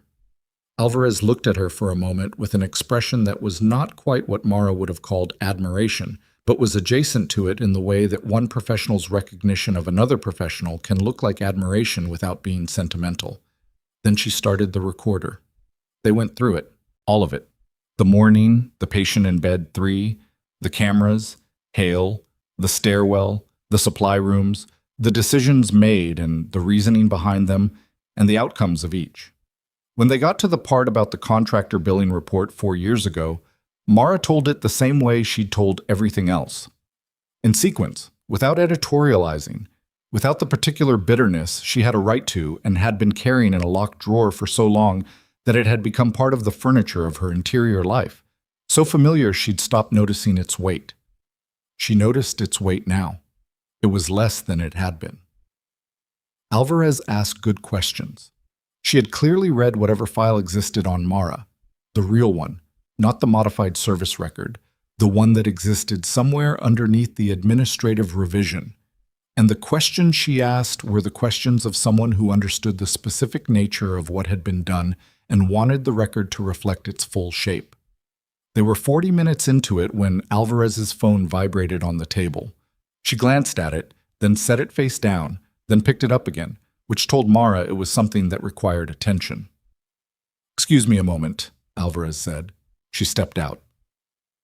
Mara sat in the break room with the recorder running and a cup of coffee she hadn't touched going cold on the table and thought about nothing in particular, which was the only way she knew to think when the alternatives were too numerous and too large to be useful. Alvarez came back 4 minutes later with an expression that was controlled in the way that expressions are controlled when the thing being controlled is significant. She sat down. She looked at the recorder, then at Mara. "The primary target of the investigation, the name you were given on the second floor." "Deputy Director Warren Lowell," Mara said. The recorder was still running. "He's been apprehended." Alvarez set her phone on the table, face up this time. "He was at Dulles International Departure. TSA hold based on an emergency travel restriction filed 2 hours ago by Inspector Mack's office." She paused. "He was carrying a secondary set of documentation that the procurement network had prepared for him. Travel documents in a different name. He was going to run. He was already running." Alvarez looked at her steadily. "The documentation he was carrying includes a communication thread that references your extraction order by name. Your name, your service designation, the date of the order." She paused again, and this time the pause was less controlled. "And it references the contractor billing report you filed as the triggering event." Mara looked at the phone on the table. "It's explicit," Alvarez said. "In writing.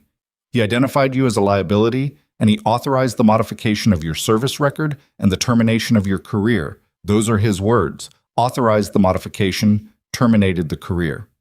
She held Mara's gaze. "We've been building this case for 8 months, and that document is the most direct evidence of individual intent we have against him." The break room was very quiet. "He wrote it down," Mara said. "He wrote it down." A pause. "People in positions of authority frequently believe they are beyond accountability in a way that makes them careless about documentation. He believed this was going to stay buried. He had 4 years to believe that." "Yes." Alvarez folded her hands on the table. "The grand jury filing is going to happen in the next 48 hours. His name is going to be public. The procurement contract, the arms deal, the contractor network, the hospital breach today, and the modification of your service record. All of it. Mara looked at the recorder. She looked at the cold coffee. She looked at her hands on the table, which were the same hands that had packed a GSW dressing in a supply room and repacked it on a stairwell landing and held the emergency channel transmit and, earlier today, had checked Raymond Voss's irregular pulse and known what it meant before anyone with a title had thought to look. "There's one more thing," Alvarez said, "and I need you to hear it before the next part of this interview because it changes the nature of some of the questions I have to ask." Mara looked at her. "Inspector Mack's office has been in contact with the Department of Defense Records Division," Alvarez said.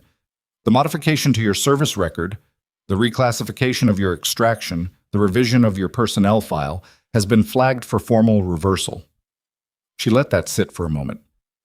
"It means the version of your record that exists right now, the one that says you left voluntarily after a routine rotation, is going to be corrected. It means your actual service history, the classified missions, the field record, the contractor billing report you filed, becomes the official version." Mara said nothing.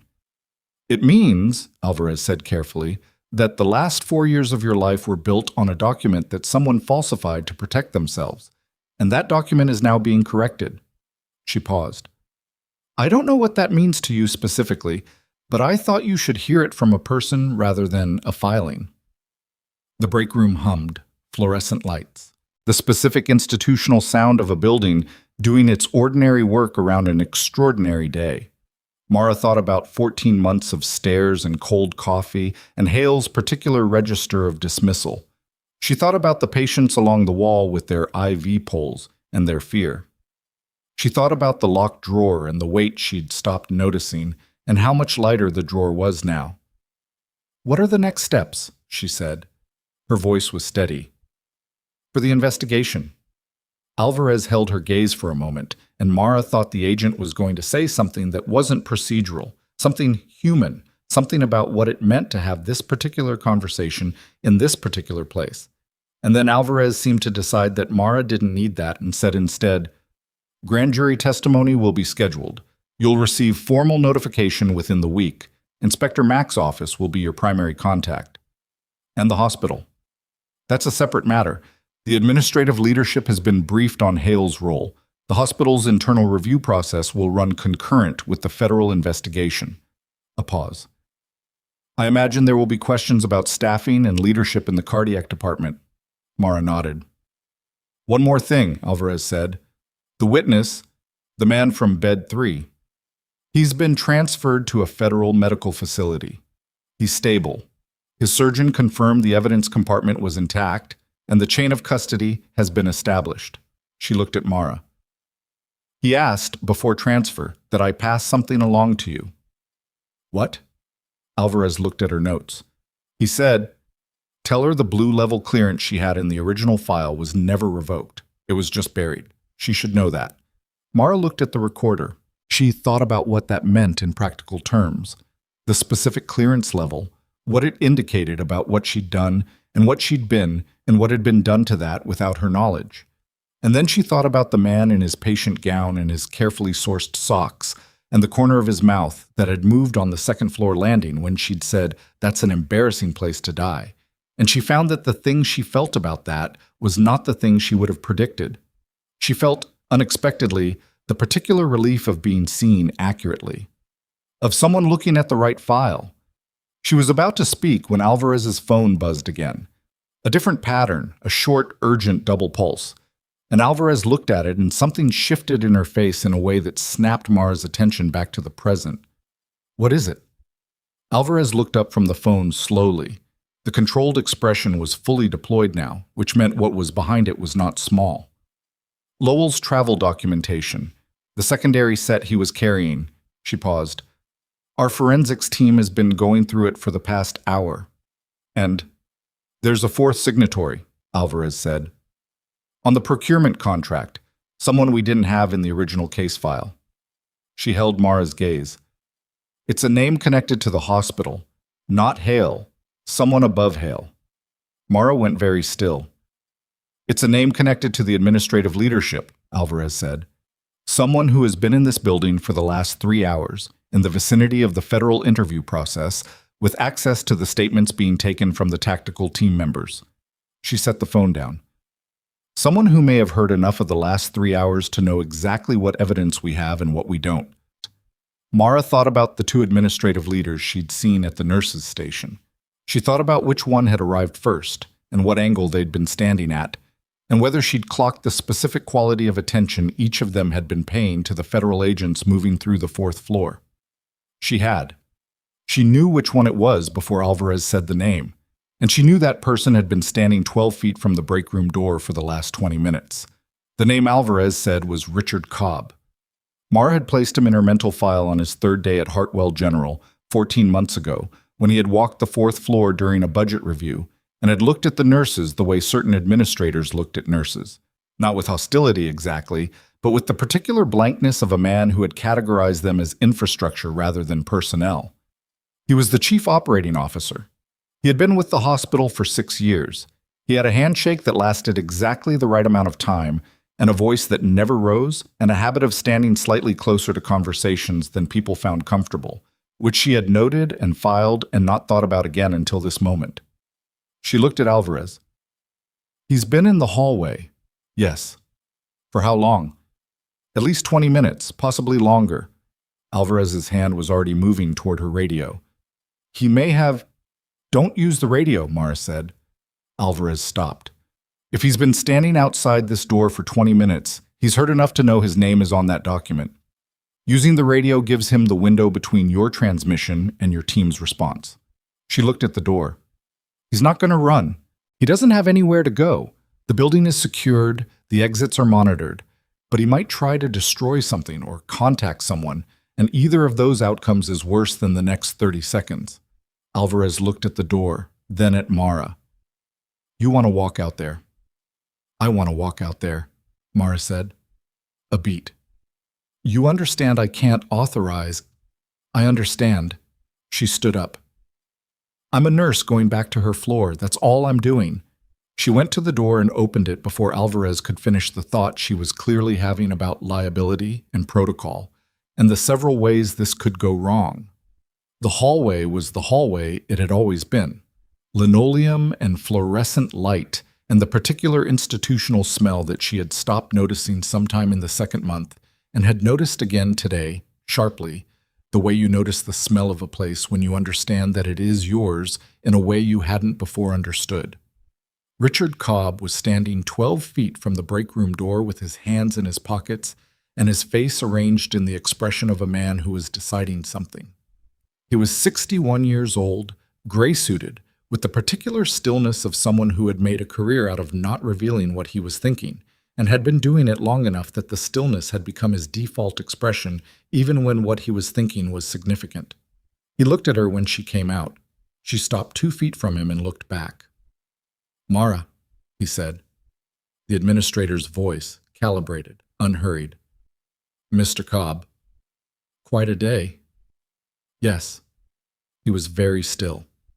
She watched his eyes move, not to her face, to the door she'd come through, then down the corridor where Alvarez's team was visible near the stairwell, then back to her face. The calculation was happening in real time, and she could see its stages the way you could see weather moving across a clear sky. The agent inside, he said. She's been thorough. She has. I imagine the documentation they found on Lowell is... He paused. The pause of a man who has started a sentence without knowing how it ends. Extensive. Comprehensive, Mara said. His word choice, apparently. He was very specific in his communications. Something moved in Cobb's face. Not fear.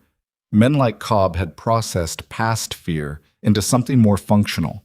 It was the specific expression of someone watching a structure they had built for years begin to come apart at a pace they couldn't manage. The 4th signatory. Yes. He would have had reasons for including that, Cobb said. Political reasons. Documentation strategies. It may not reflect... Mr. Cobb. Her voice was not hard. Not the voice she'd used in the stairwell, not the voice she'd used in the corridor with the tactical team. Something quieter, which was somehow more definitive. The procurement contract has your signature on it. The arms routing has your institutional access codes on the authorization chain. The communication thread Lowell was carrying has your name in 3 separate exchanges discussing the contractor network's hospital component. She watched him. I'm not a federal agent. I'm not making charges. I'm telling you what was described to me in the last 15 minutes, so that what happens next is a choice you make with complete information. He looked at her for a long time. Behind her, she heard the break room door open. Alvarez, 2 agents following, Cobb looked past her at them, then back at her, and she saw the final calculation complete. The one that ended not in a decision to fight, but in the particular exhausted recognition of a man who has been managing a weight for so long that the prospect of setting it down, even catastrophically, contains something that is almost relief. He took his hands out of his pockets. I'd like to speak to a lawyer, he said. To her, not to the agents. She stepped aside. Alvarez moved past her with the smooth professional certainty of someone doing a job they have done before. And the 2 agents flanked Cobb, and what happened next was the procedural reality of handcuffs and rights, and the specific language of formal arrest, which was not dramatic in the way that the roof had been dramatic, or the stairwell had been dramatic. It was paperwork given physical form. It was the machine of consequence doing the thing it was built to do.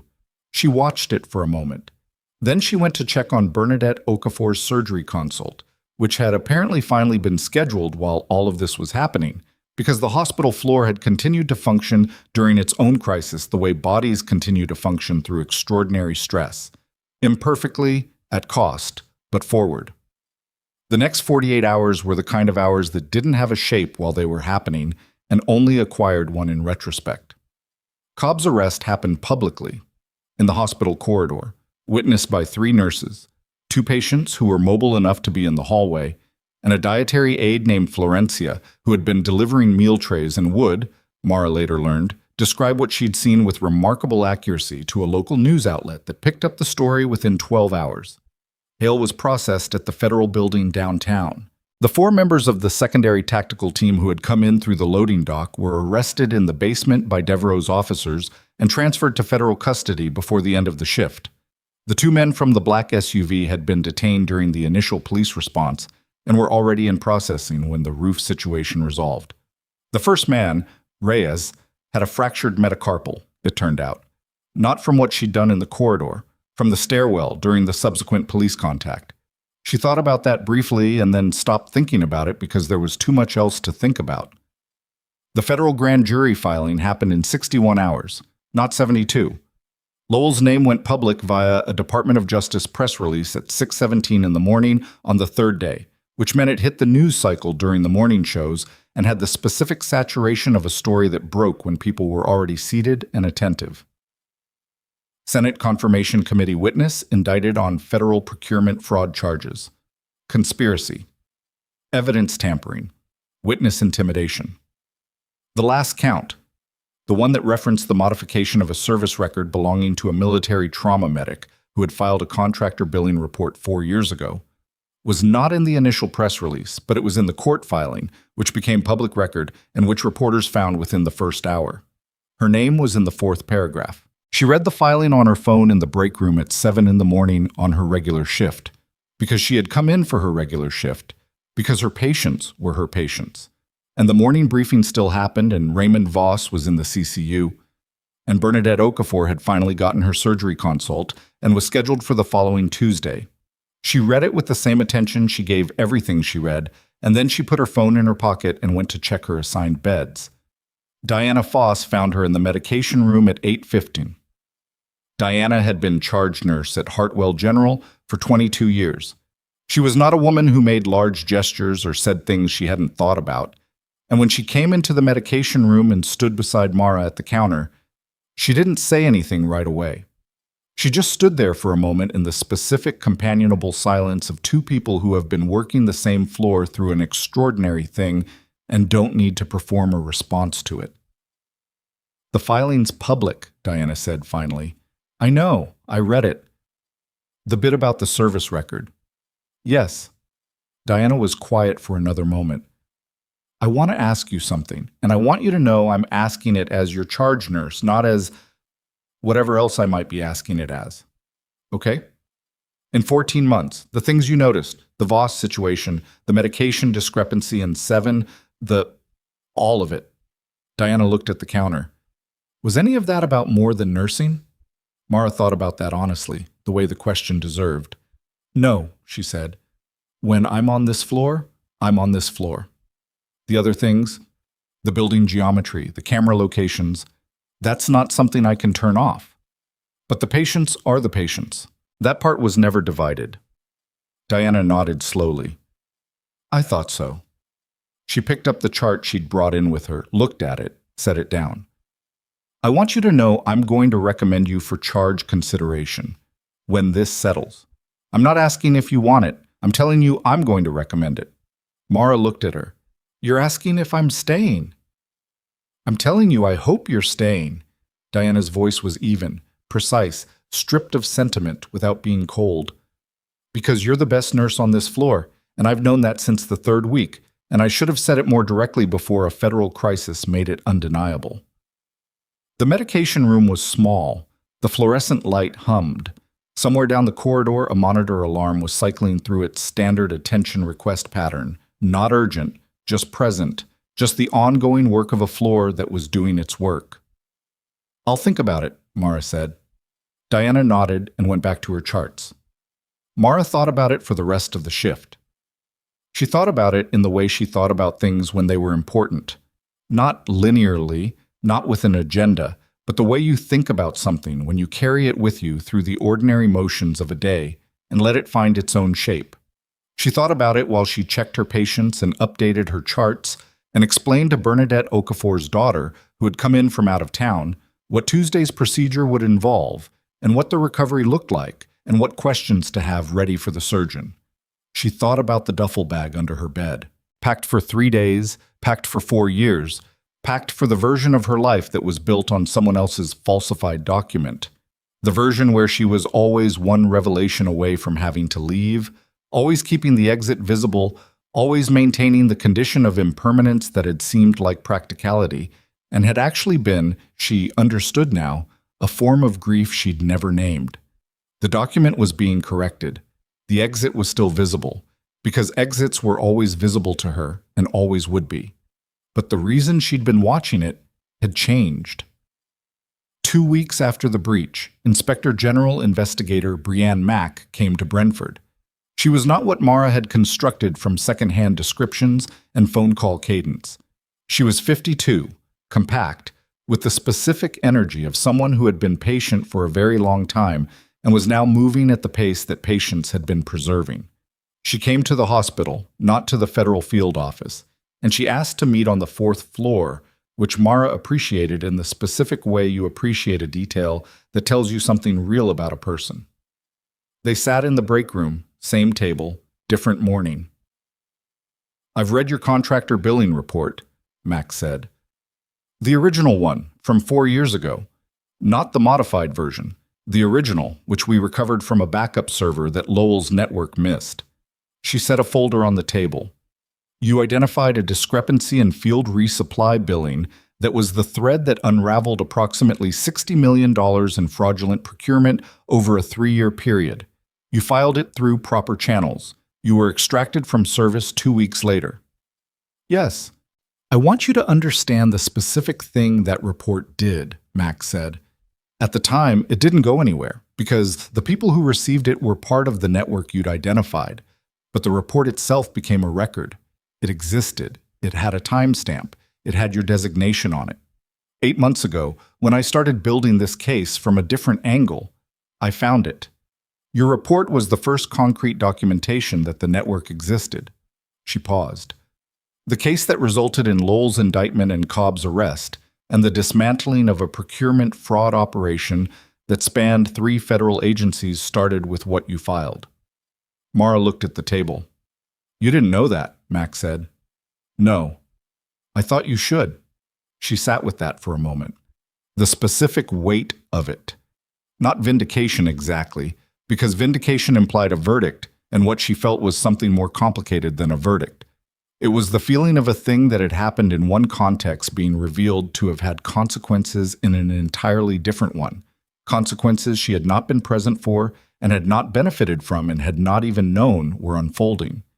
It was the feeling of impact without witness, of having done the right thing in a room where no one confirmed it was right, and then walking out of the room and living 4 years in the silence, and now being told the room had not been silent at all. The service record reversal, she said. How long does that take? Formally? 6 to 8 weeks for the administrative process.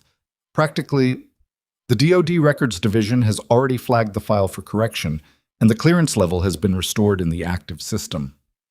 Mac looked at her steadily. What that means in concrete terms is that if you wanted to pursue anything that required that clearance, the pathway is open. Is that an offer? It's an option. Mac held her gaze. I'm not here to recruit you.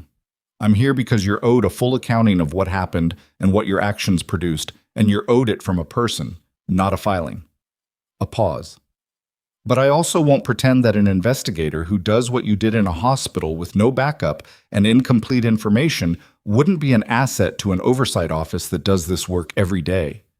Mara thought about the 4th floor, about Bernadette Okafor's surgery consult, finally scheduled, about Marcus and his 23-year-old competence in his mother's cooking, about Diana's precise and unsentimental declaration that she was the best nurse on the floor, which was the most useful compliment she'd ever received because it had the specific quality of truth that doesn't ask for a response. I'm going to stay here for now, she said.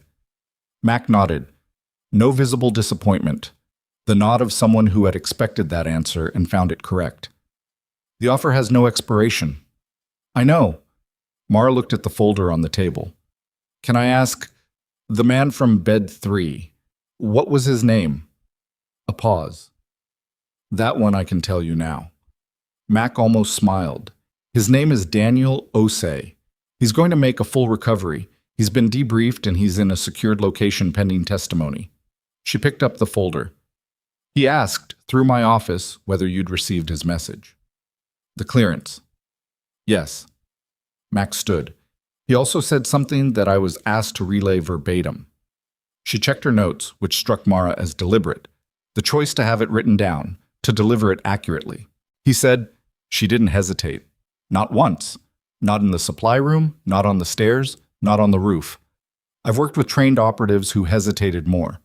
Tell her she should know what that means. Mara sat with that after Mac left. She sat with it through the rest of the morning and into the afternoon, and she carried it the way she carried most things. Not in the front of her mind, but somewhere functional, somewhere accessible, somewhere that informed the way she moved through the day without requiring her to stop and examine it.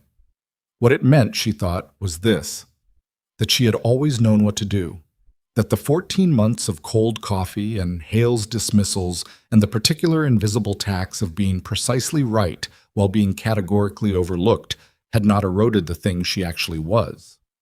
The dressing in the supply room, the stairwell calculation, the emergency channel transmission, none of that had required her to become something. It had only required her to stop managing how much of herself she let the room see. That was the part she hadn't expected to learn.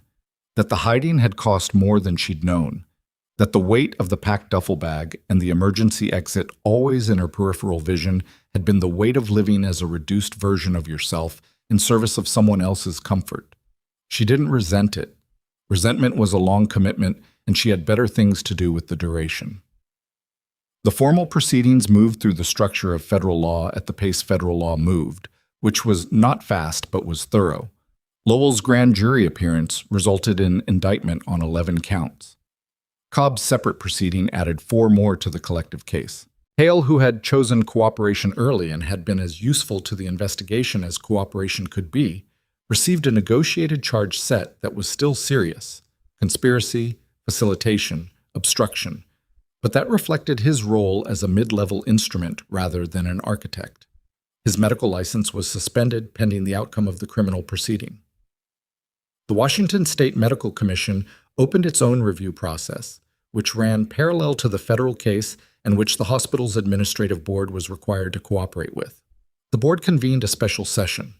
Mara was asked to give a presentation to the full nursing leadership, which she did in the way she did most things, directly, without performing either modesty or authority, saying what she had seen and what she had done and what the outcomes had been, and answering questions from people who were still working out how to hold all of it.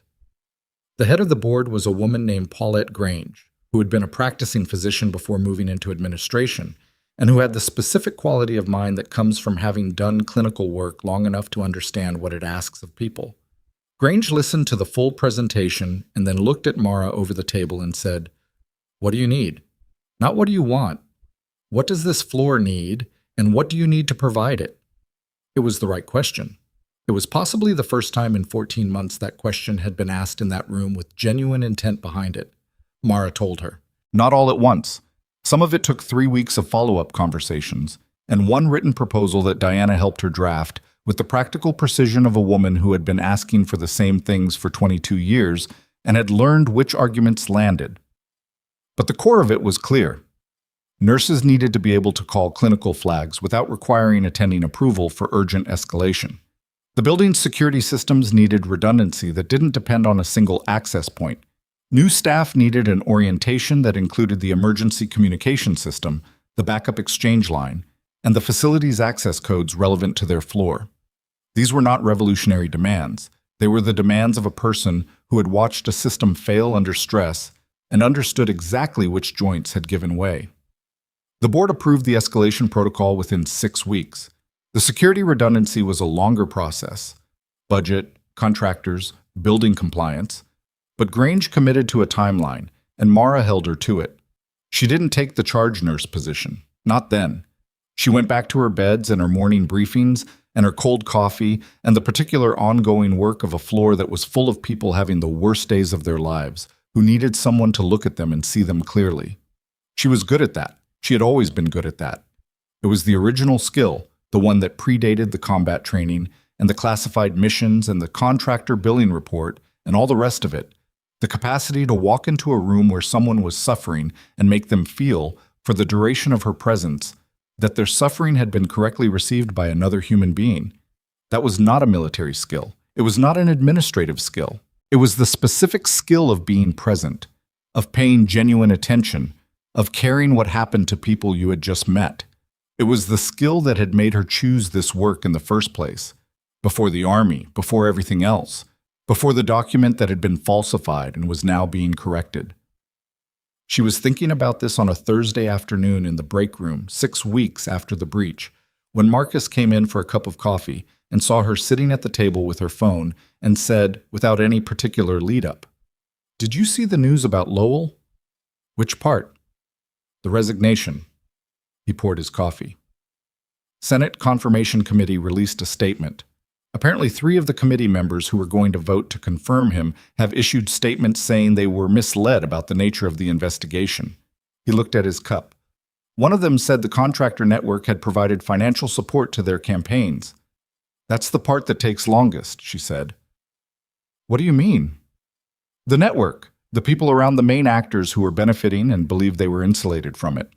She looked at her phone. "Those take longer to document, but they get documented." Marcus sat down across from her, which he had never done before. The specific informality of it, the sitting down, the coffee cup on the table, 2 people in a break room having a conversation rather than passing each other in a corridor. He was 20 years old, and he had been on this floor during one of the most genuinely dangerous days Hartwell General had ever had. And he had done his job well, and he knew it now in a way that showed in how he carried himself. "Can I ask you something?" he said. "Yes." When all of it was happening, on the floor with the men in the corridor, moving the patients, he wrapped his hands around his coffee cup. "Were you scared?" She thought about that honestly. "Yes?" He looked slightly surprised, which told her he had expected a different answer. "When?" "The supply room, 2nd floor." She thought about the specific quality of that moment, the locked door, the leaking dressing, the name she'd just been given, the footsteps in the stairwell. When I understood the full shape of what was happening, what was at stake, and how many variables were outside my control. She looked at her phone. "Fear is not the problem. Fear is information. The problem is when fear becomes the primary input." Marcus was quiet for a moment. "How do you make sure it doesn't?" "You practice making decisions while afraid," she said. You practice enough that the decisions happen faster than the fear does. She looked at him. You did that, by the way. In the corridor, with the patients. He looked at the table. Something moved in his face that he was clearly not sure what to do with. I was terrified. I know. You did it anyway. She stood up. That's the whole thing. That's all it ever is. She went back to her floor. The afternoon was ordinary in the way she had come to specifically value ordinary. The monitor alarms that required attention and the ones that didn't, the medication rounds, the conversation with a man in bed 4 who was 68 years old and had been in the hospital for 9 days and wanted to know if he was going to be able to travel to see his daughter's wedding in March. She sat with him for 12 minutes and told him what she genuinely knew about his prognosis, and what she couldn't tell him, and what questions to ask when his attending came in. And when she left the room, his shoulders were the same degree lower they always were when she left a room, which was the only metric she tracked for that part of the work. The reversal of her service record came through officially on a Tuesday, 7 weeks after the breach. She received a formal notification from the DoD Records Division and a follow-up letter from the Military Personnel Office that used language she recognized from the administrative process she'd been through in reverse 4 years ago.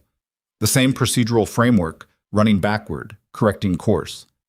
The modified version was replaced with the accurate one. The report she had filed and the mission she had completed and the clearance she had held and the contractor billing discrepancies she had identified were all restored to the record in their proper form. The file that existed now was the file that had always been true. It had simply spent 4 years being the wrong version of itself. She read the notification at the nurse's station. Diana was 3 feet away, updating a chart. Mara folded the letter, put it in her pocket, and went to check on the patient in bed 6, whose pain medication had been flagged for review. Diana said, without looking up from the chart, "Good news?" "Yes," Mara said. "Good." Diana turned a page.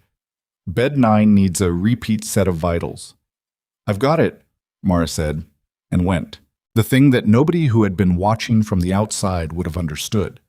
The thing that didn't fit into the federal filing or the press release or the board presentation was that the vindication was not the ending. It was not the point. It was the correction of a wrong, which was different from the resolution of a life. Her life had been happening all along, including the 14 months of stares and cold coffee and Hale's dismissals. Those 14 months were not a detour from her real life. They were her life. The patients were real. The work was real. The things she had done on this floor before the breach, the Voss call, the medication discrepancy, the 12 minutes with the man who wanted to make it to his daughter's wedding, those were not placeholder actions. They were the same action she had always been taking, in different rooms under different names. She was not someone who had been diminished by 4 years and then restored. She was someone who had worked through 4 years with a weight on her that she hadn't fully understood, and the weight was being lifted, and she was going to find out what she could do without it. She thought she probably already knew. Spring came to Brentford the way spring came to eastern Washington. Tentatively, with several false starts, the cold coming back twice after it seemed to have left, which felt appropriate to the particular season she was in, which was also the season after a long cold that had ended, not with a dramatic thaw, but with a gradual and imperfect return of warmth. She got up at 5.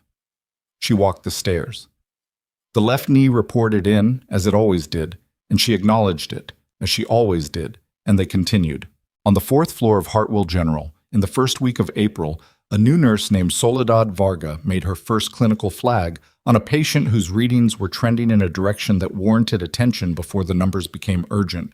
She was 26 years old, and she made the call with the specific hesitation of someone who is right and knows she is right, and is still uncertain whether that will be enough. The attending listened, not because new protocols required it, though they did, not because of what had happened in October, though that was part of it, but because Mara Sloane was standing at the nurse's station 15 feet away, reviewing a chart, visible and present in the way that people become present when their presence changes the shape of a room. And the attendings on the 4th floor of Hartwell General had learned in the 7 months since October that the nurse at the station had a way of noticing when people were being paid attention to and when they weren't, and that it was consistently better to be someone who was paying attention. Soledad's patient was rerouted to cardiology within the hour, caught early. Outcomes good. Mara didn't say anything about it. She filed it in the place where she filed things that confirmed something she already knew, and she went on with her shift. She had never needed the title on the door, or the formal recognition, or the public accounting, though the public accounting had happened and had mattered and had been right. She had needed the thing underneath all of that, the simple, durable truth that what she knew was real, that what she saw was accurate, that the version of her that existed in the correct file was the version that had been showing up to work every day regardless. She had been that person through all of it, through the stairs and the coffee and the dismissals and the men in the corridor and the supply room and the stairwell and the roof and the 48 hours after and the 7 months since. She had not become something in October. She had already been it. The morning briefing ended. The floor opened up.